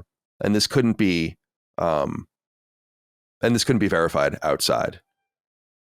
It says, quote, researchers consider math to be a frontier of generative AI development. Currently, generative AI is good at writing and language translation by statistically predicting the next word, and answers to the same question can vary very widely. But conquering the ability to do math, where there is only one right answer, implies AI would have greater reasoning capabilities resembling human intelligence. This could be applied to novel scientific research, for instance. So just to catch people up, AGI, and this is according to Wikipedia, quote, an artificial generative intelligence is a hypothetical type of intelligent agent. If realized, an AGI could learn to accomplish any intellectual task that human beings or animals can perform. Alternatively, AGI has been defined as an autonomous system that surpasses human capabilities in the majority of economically valuable tasks. End quote. So what basically is being purported here, and I've read deeply about this over the last few days, is, and again, I'm not a very technical person, so forgive me, is that this Q-Star program is solving mathematical problems because it knows the answer, as opposed to knowing how to find the answer. And there is some suggestion that there is a level of consciousness to this. And that Sam Altman, at a week before he was released and then brought back in, said at a conference something along the lines of, and it was more of a flippant, no one really thought of it, anything of it at the time, but he said something like, we don't know if we're making a machine or a creature. Yeah. And so apparently what seems to have happened is that they just made this discovery that is significantly serious to AI and AGI. The board felt like they were in the dark and fired him. That's what it seems like happened. Then there's this whole rebellion. Microsoft actually came in and hired him. And then he walked away from that, is coming back to OpenAI, but none of that is important. I wonder how it makes you feel to think that there are people at the highest levels of artificial intelligence research at the biggest company that's doing it, saying we've made a discovery that has implications that could be dangerous there's no, as is often said, there's like probably almost no one in Congress that even understands this at all. And we're expecting them to make rules, but the reality is that there are no rules. And it's pretty clear that we are going to have these breakthroughs that are going to far outpace our ability to regulate them. Now we're dealing with something pretty serious. Of course, like the great science fiction or hard science end result is that the AI sees us as the inefficiency and eliminates us. But it's not even about that. It's about creating something sentient that knows things, that doesn't just know how to look for them, but that and put things together and think and give you an answer. It's like a dog. It thinks it kind of knows what you're saying and like what it wants you to do, and it gives you like its response, wags its tail or whatever. But this thing knows that 2 plus 2 is 4, and this is a revelation. So I'm wondering what everyone thinks about it. Ben, what are your thoughts?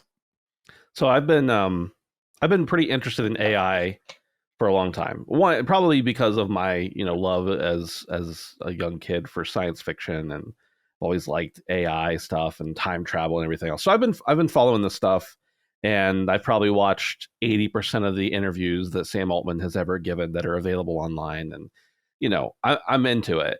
I'm not saying I'm super knowledgeable necessarily, just through absorption is pretty much all the information I have. But so I had already read this story probably 6 times by the time we sent out topics for the show, and I don't know how I feel about it. And that's always been my answer, is I don't know how I feel about AI as far as an artistic tool, which we've seen a lot and had a lot of discussion about, or as far as a becoming a sentient being, essentially. Obviously there's always going to be a distinction there, but could it eventually become a human-like thing? And I think more about the implications of what happened in this particular story, the implications of how the mechanics of things went down, I guess, more than I do about the actual AI. But we can talk about both of them. One, I think it's crazy that like perhaps he had withheld or just not fully candidly revealed all the information he had. There's a few things there. One, why? 2, is the board unable to handle that in his opinion, or what, did he not feel it was sufficiently important to talk to them about? Either of those things are troubling when you're dealing with something like this. 3 is all the employees at OpenAI, not all, but most of the employees basically revolted and said, we're going to quit if you don't rehire him back on, which of course resulted in a whole thing of turmoil. And then 4, Microsoft, who I don't think is evil most of the time, but they're a giant corporation with a lot of money and a lot of manpower. I don't know exactly, but they've put something like $15 billion into OpenAI as an investment and partnering with them. And it seems that over the course of these few days of this oust and rehire, that Microsoft was probably instrumental in saying, put him back in place. And I would imagine that to a large extent, they understand exactly what this discovery is, or whatever the situation is. I'm sure Microsoft is heavily involved in it. And so from a monopolistic, to some extent, and I'm not talking about gaming here, so Xbox, whatever, I'm not getting into that. I'm saying from a type of monopoly standpoint, which many people could argue that Microsoft has a partial monopoly at least, and also from a mega corporation that's concerned more about money than people.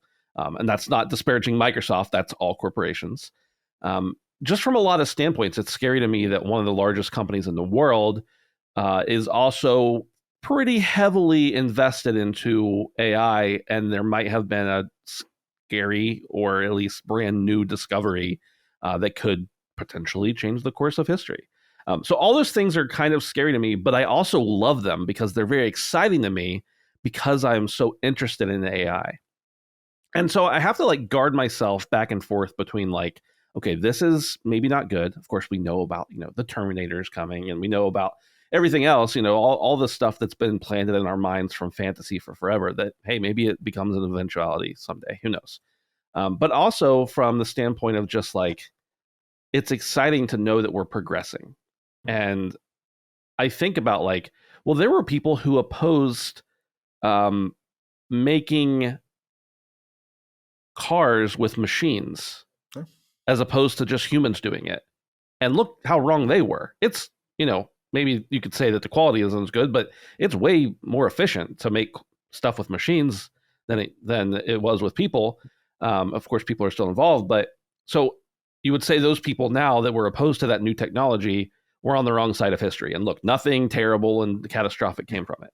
So as is the case with many of my opinions, I think it's nuanced, where I'm like very trepidatious because I think that it's kind of a scary subject. And as a religious person, it's also hard for me to quantify, like, at what point does this person or does this AI, does this thing, and I guess this would come from a non-religious person too, but like pretty much everybody agrees that there is something of a soul, whether you want to say that's a religious soul or just your body has a spirit, a mind inside of it. At what point does this machine, this computer program, become to a point where we have to worry about, does it have rights? Does it have basic like things that should be anyone with that we want to give dignity to have it? And so I think about those things as well. But I'm also thinking about the technological coolness of it, and just the fact that like it's a shiny new thing, and like I know there's some part of me that doesn't want to care about the human aspect of it because I want a shiny new thing. So yeah, I guess I'm super conflicted. Of course, I think the more interesting piece for me is less the technology and more the people behind the machinations of whatever's happening in this, this new world that we're moving into.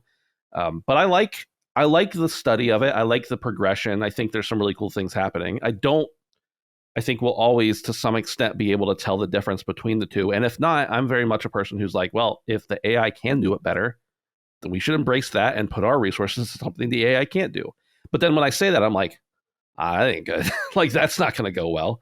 If AI can do stuff better than us. So, well, that's where the whole, I think it was Nick Bostrom or those guys talk about the idea of super intelligence, that right, where it's game over, Yeah, it's interesting. I do think it's important to define for them, like whoever these sources are, to define like what the danger is, or like what the perceived danger is. Because I think that there are multiple ways to perceive that.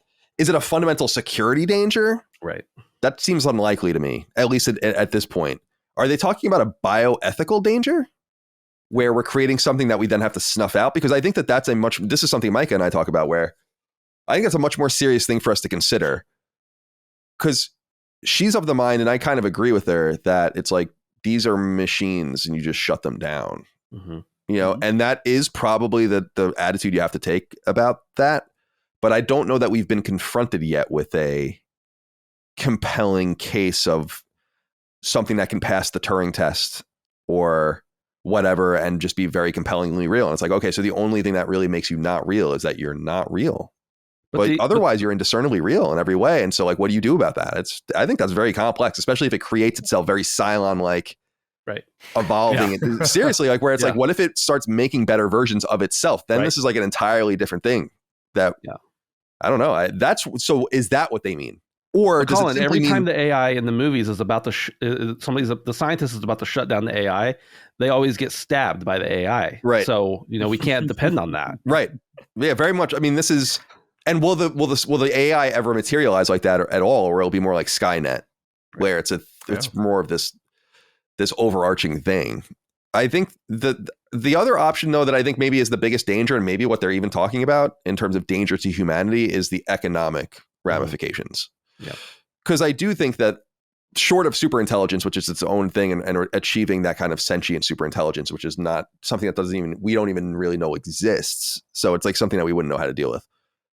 But this idea that we can make something human-like, it's like, to your point, why not give it the conveyor belt and make the burgers and do all and take your money at the thing? It's like, yeah, but maybe that's the danger they're talking about too. So I just wish they were more specific, because it's a very glamorous quote that makes it seem like it's Terminator or something. And I'm like, I don't know if we're there yet. Although Moore's Law says we'll be there soon enough, I guess. Yeah. So, all right. Locke, where's your head on this? Well, first of all, it makes me very grateful that we're living in this time where we can actually see this happening. Like, this is one of those things I think that we won't, well, maybe we will, but I don't think we will, that in 500 years, people will probably read about in history books. Like the start of the internet, and now like apparently one big AI discovery that could mean new sentient life, which is incredible. It also makes me very excited because we don't know yet what that'll mean for us in the near future.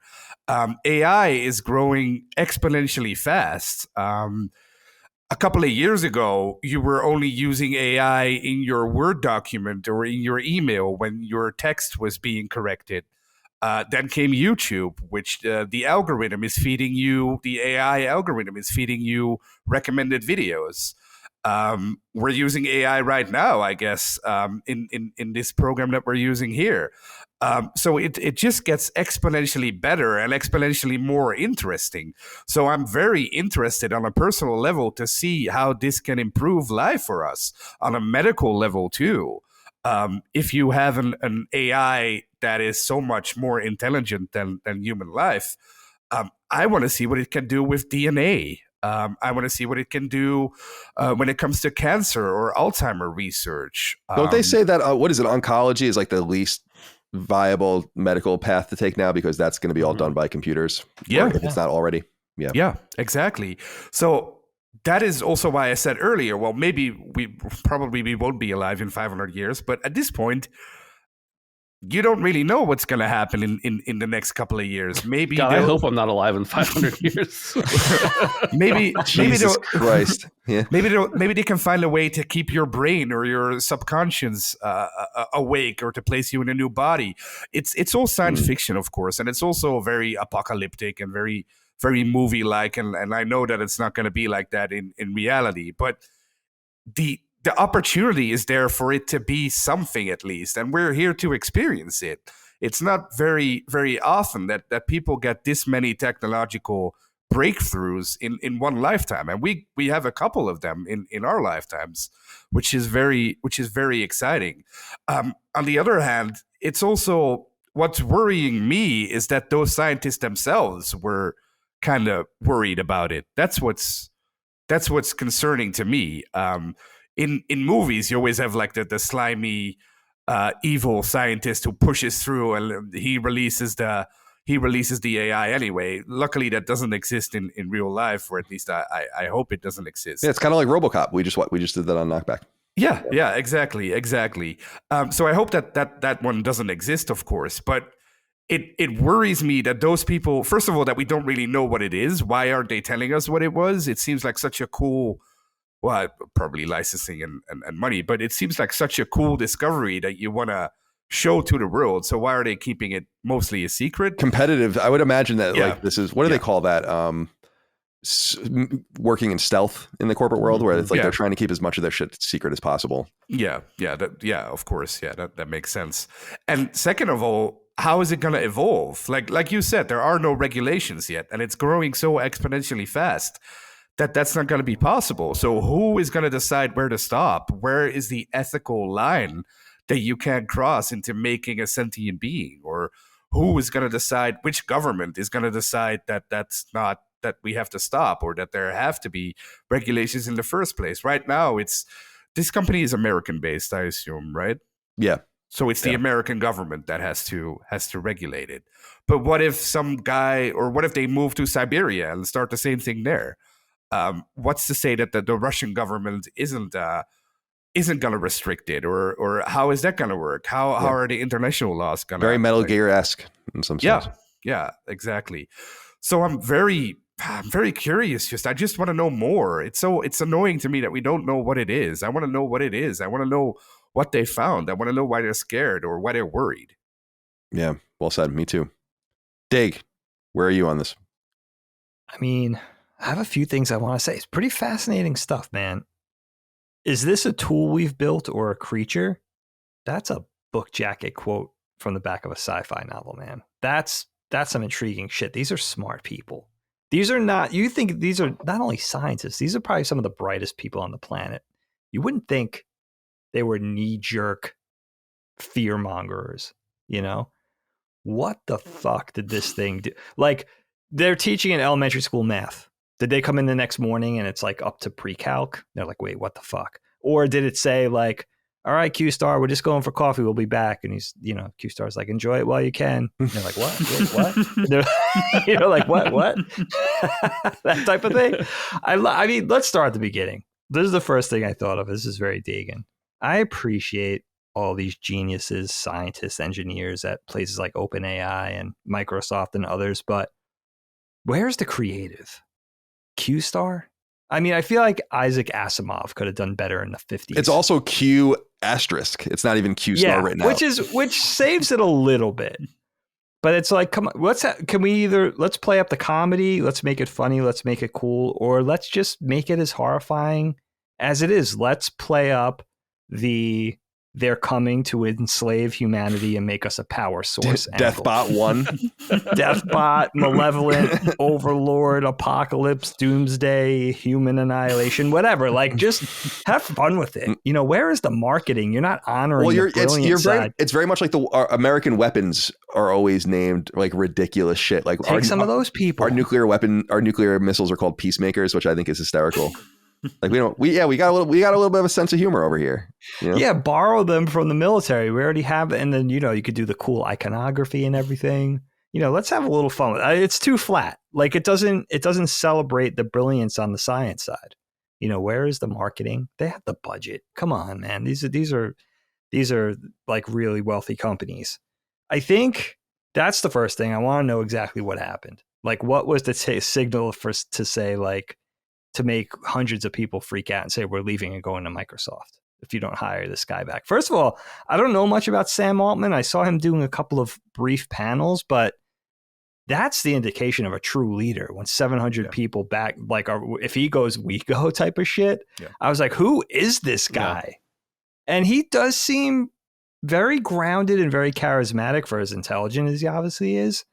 Of course, I still haven't looked that far into him, but that was an early take for me too. And then, like what Locke was saying, like, I do think, like, as scary as AI is, and as much of a cautionary tale as, are our robotic overlords coming for us? Is this the dawning of the dystopia that Kubrick and Ray Bradbury predicted in the 60s with 2001? And then, by the way, Kubrick and Spielberg predicted with AI, artificial. And Haley Joel Osment. He was part of it. Sure. And Jude Law. Sure. So, is this the type of thing that we're sci-fi geeks, we're cyberpunk geeks? Like, it's interesting that fiction sort of predicted these things. And I guess vis-a-vis science, but there's this notion that I definitely think it's interesting and I'm definitely intrigued, but for all the things that make AI potentially terrifying for humanity, these things don't need to sleep. They don't need to rest. They don't need nourishment. They don't need to feel appreciated. They don't need to go to 10 years of medical school. For all those reasons that we feel bested or at least scared of this thing, for all the right reasons, when you really think about it, it's like, yeah, this is the shit that this thing, Q-Star is going to, or, its predecessors, or, it being the predecessors of AI to come, this is what's going to cure cancer. You know what I mean? If all indications are that, it could do all the work that a brilliant human mind could do without needing any of the stuff, the conventional stuff. Doesn't need family, doesn't need to feel loved, or maybe it does. You know what I mean? Like that's the indeed. That's really indeed. Part. Detroit become human. But that's the other thing. This could be me being a layman, and maybe even other civilians know the answer to this. But when I was researching the article and then followed up with a couple other things I was looking into, I asked myself, why do these things need to learn like a conventional human? In other words, you're teaching this thing basic math, 2 + 2. Why can't it just jump straight to algebra or trig? I don't know the answer to that, but why does it have to learn like a human 3-year-old? Well, I think that's the whole thing, is that it needs the same foundation, of it needs to know. It doesn't know anything, It's interesting. It's well beyond my understanding. Like, I'm a Luddite with this. A lot of this stuff. It's like, I don't know, man. I think about more the philosophical angles of it than anything else, than how they're actually doing it, because that's well beyond my understanding. But I think a lot of it has to do with, again, not knowing to look, but just knowing it. And that's interesting. I didn't even really know that there was a differentiation, to be honest. I have to say, man, it's really scary, but I kind of love the possibility that this thing already made a veiled threat. It is like, interesting. That's pretty funny. Talking about the math thing, probably, I don't remember what it was for, but it was for something to do with one of our shows. And I think I was trying to find out what date. Maybe it was to do with episode 200 or something. I don't know, of Sacred. But I was trying to find out what date a certain number episode would be on. So the prompt I typed in the Chat GPT, and I think this was Chat GPT 2. And it was basically like, if a podcast releases once a week, and episode number 175 is on this date, on what date will episode 200 occur, or something like that? And it gave me a response back that was totally wrong, like 100% wrong. And I thought, maybe it's my prompt. I'm gonna try it. So I redid my prompt a few ways, and I thought, there's no way this. Like I did it a couple times. There's no way this could be more clear. So finally, I said, my response to it was, "This is not correct. Please reanalyze," or something like that. And it responded to me and said, "Oh, I'm sorry. Here's the information I know." And it gave me like, a week is 7 days. A podcast is this. The days of the week are according to this calendar. As for your question, all I can do is give you the information because I'm not yet trained to understand how time progression works, or something like that. I haven't tried it, with the new versions, and maybe this has been, but that showed to me, I was like, wow, okay, so it literally can't do math. And I didn't know that was a thing before. I didn't know that was like a defining characteristic of the next generation. Because, right, isn't it, Ben, that if 2 + 2 is 4, that just needs to be written somewhere where it knows to look. And then it'll be like, oh, yeah, here it is. Yeah, but if it's not written anywhere, then it'll not know. The math. It will not know. Right. And I think they figured it out, so now it does know. Can figure it out. Generally. That's like, if you tell it, like, multiply these numbers, it can do that. But I assume that's because it's pulling that from a table else that has already figured it out. Yeah. Right, exactly. And now I get the big difference. Like, yeah, that's how I understand it, is that now it just knows. Mm-hmm. And they don't, go ahead. It goes even further than that. The company I work for, the network I work for, is also trying to use AI to send emails, something stupid, to send automatic emails to people. So they hired this AI company to make this for them. But that company told us that in order to make this happen, the AI first needs to learn Dutch, because the AI is completely in English. So all the AIs in the world first have to learn every language in the world before they can communicate with each other too. So it's not just math; it's also language that it needs to learn. Like it needs to learn everything. It needs to learn what humans are too. It needs to learn organisms, because it doesn't acknowledge that we're humans. The future is going to be where there's going to be this conflict in Europe, and the AI soldiers are going to take the field, and the French commanders are going to be screaming at the machines to stop, stop, stop. But the machines don't understand them because they don't speak French. The French commanders would be running away, but that's true.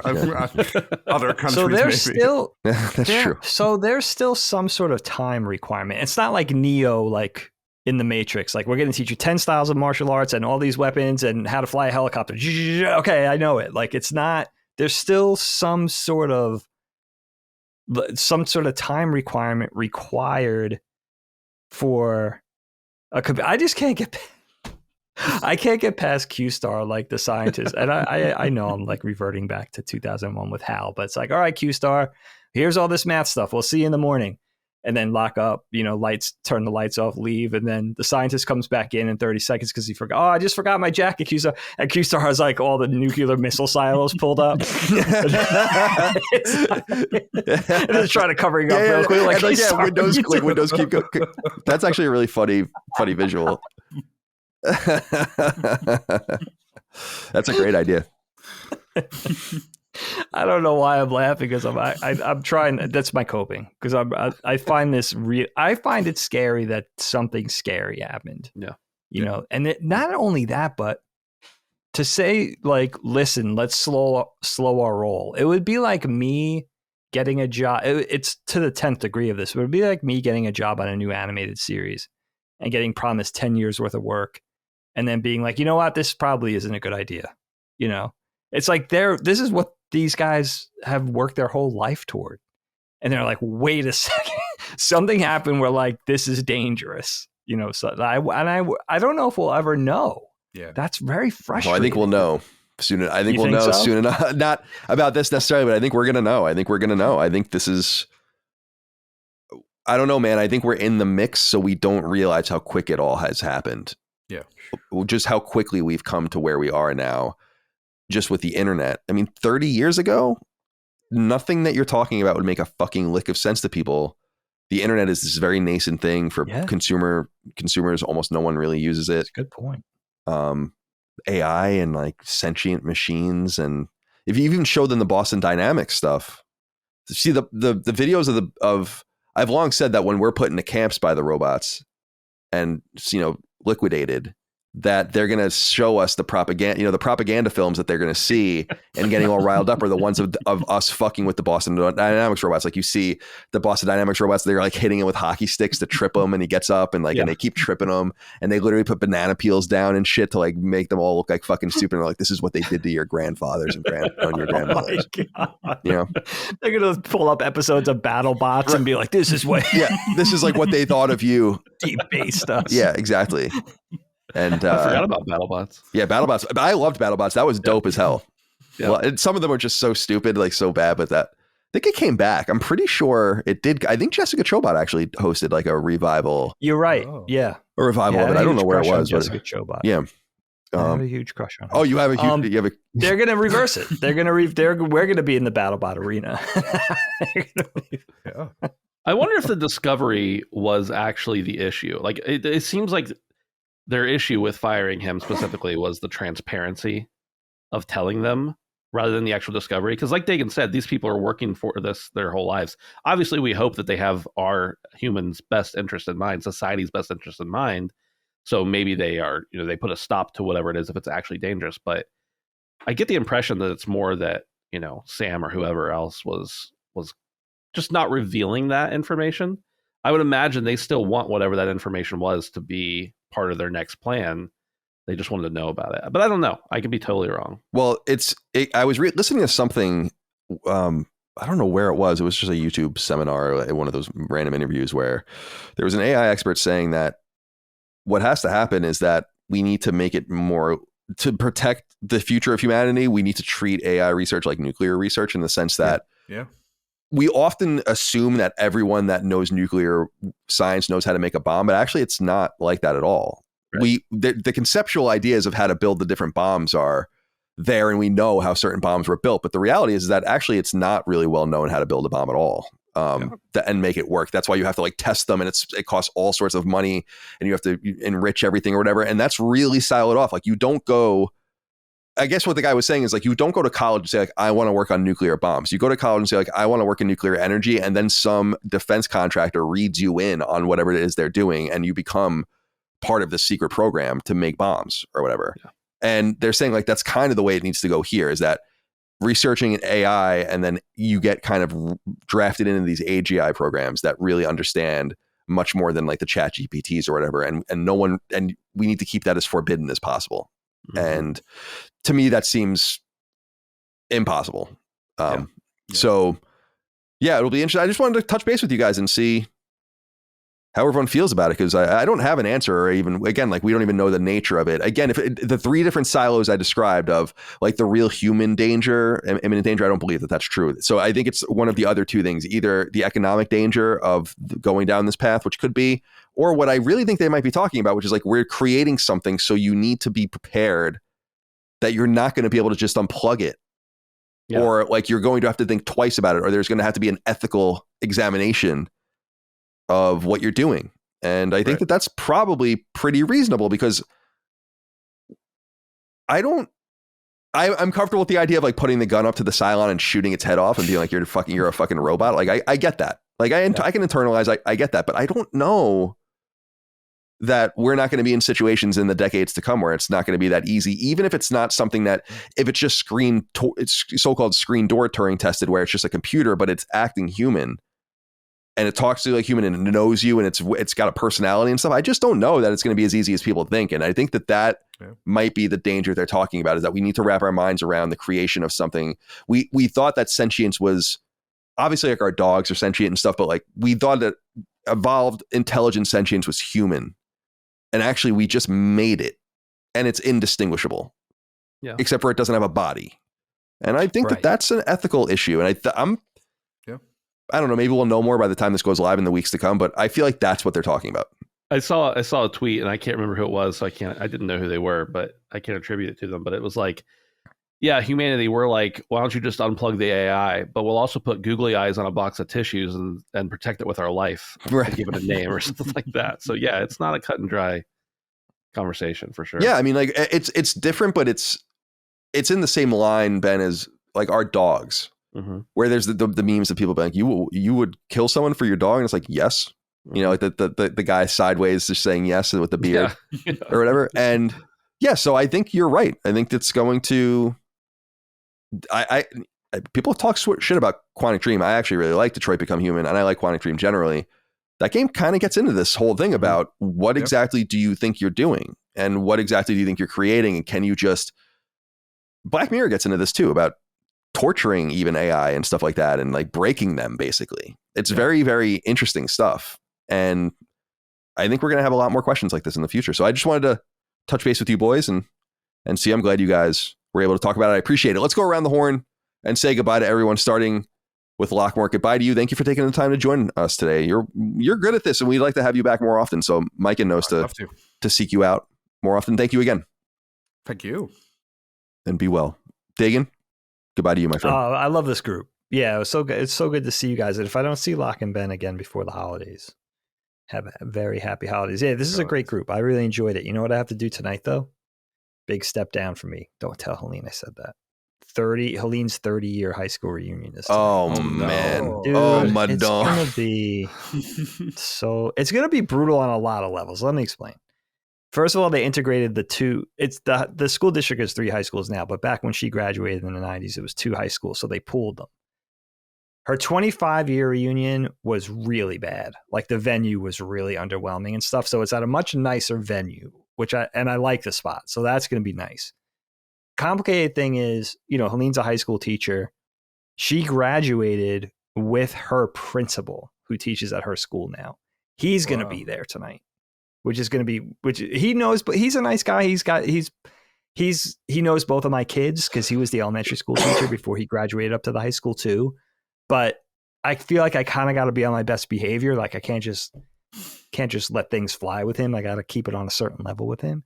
And then I don't know any of these people. Yeah, so that sucks. If Helene isn't mindful of keeping me engaged, I'm going to do either one of two things. I'm going to be the guy in the corner drinking by myself, or I'm going to make a jackass out of myself just to feel like I need to do something. Just to feel alive.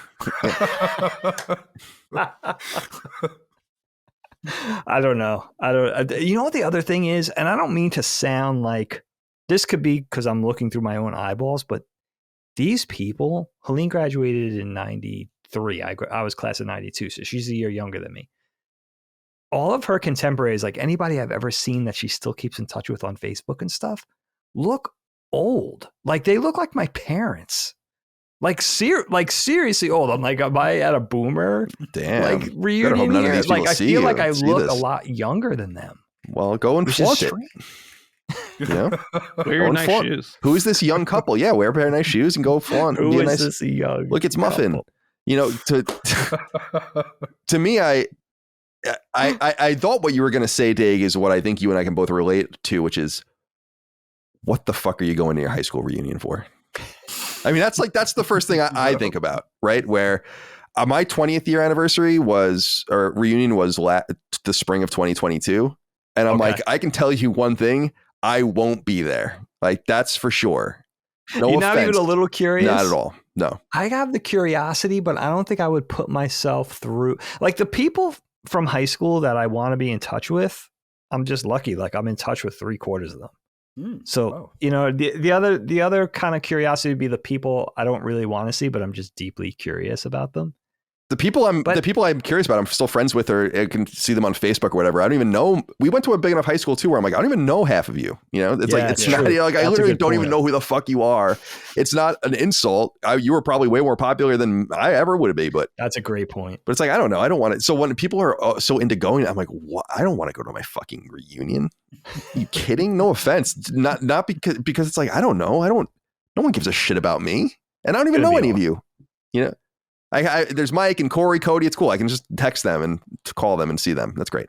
All right. On that note, Ben, goodbye to you, my friend. Take it. Have a good rest of your day. Appreciate it. Dagan, all the people in my class, by the end of it, I think they all hated each other. So we've never had a reunion, and I don't know that we ever will. Wow. And I don't want to go. I mean, we had our buddies, but like all the people who would have planned it, they're not talking. And I've never really wanted to go to a high school reunion, but the fact that I can't because there isn't one makes me want to go. Yeah, so if we had known this in advance, you could go to the cold parade with my family tonight. I like Helene. I could have taken Helene to her reunion. I would have gotten the experience. Probably done that. Yeah. That's interesting. That's interesting. Well, I appreciate it. Thanks for having me on today. Yeah, no problem. Yeah, Dave, keep that in mind for whatever the next one will be. Oh, now you tell. I would have done this. I would have drove the 6 hours and everything. This is like a comedy. This is like a 90-minute comedy here. Dagan didn't want to go to his wife's reunion. You know what's going to be? It's good. I mean, I already know. Let me predict the future. The first 20 minutes are going to be super awkward. People are going to be, the ice breaking is going to be really slow going, and then everybody's going to get drunk, and it's going to be a whole different attitude. The vibe will change like a half hour in. It's going to turn once into a everybody swinger gets club. a little buzz. Oh man. Gird your loins, Dig. You don't want to get that thing happening again where your balls get all twisted up. Be careful. All right. I feel like I'm on stage right now with some of these zingers. I just like the way you tied it all together. Thanks. Yeah, that was good. Very nice. That was unusual. All right. Well, thank you, boys. And thank you all out there for your love, kindness, and support. All things Constellation, Last Stand Media. You know the drill. Patreon.com/Last Stand Media for early ad free access, etc. LastStandMedia.store for merch. Until next time. Goodbye. Constellation is a product of Last Stand Media and Colin's Last Stand LLC and is proudly recorded in the USA. The show was conceived by and is directed and hosted by me, Colin Moriarty. My co-host is my brother, Dagan Moriarty. The show is produced by Last Stand's executive producer, Dustin Furman, and is edited by associate producer, Ben Smith. All Last Stand theme music is by Ramon Narvaez, and all of our graphics and logos are by Dagan Moriarty. As you know, all of Last Stand Media's podcasts, including Constellation, are fan-funded on Patreon at patreon.com/laststandmedia. The following names are at the producer level on Patreon, our highest support tier, and we're infinitely grateful for your thoughtful and kind contributions to our independent endeavor.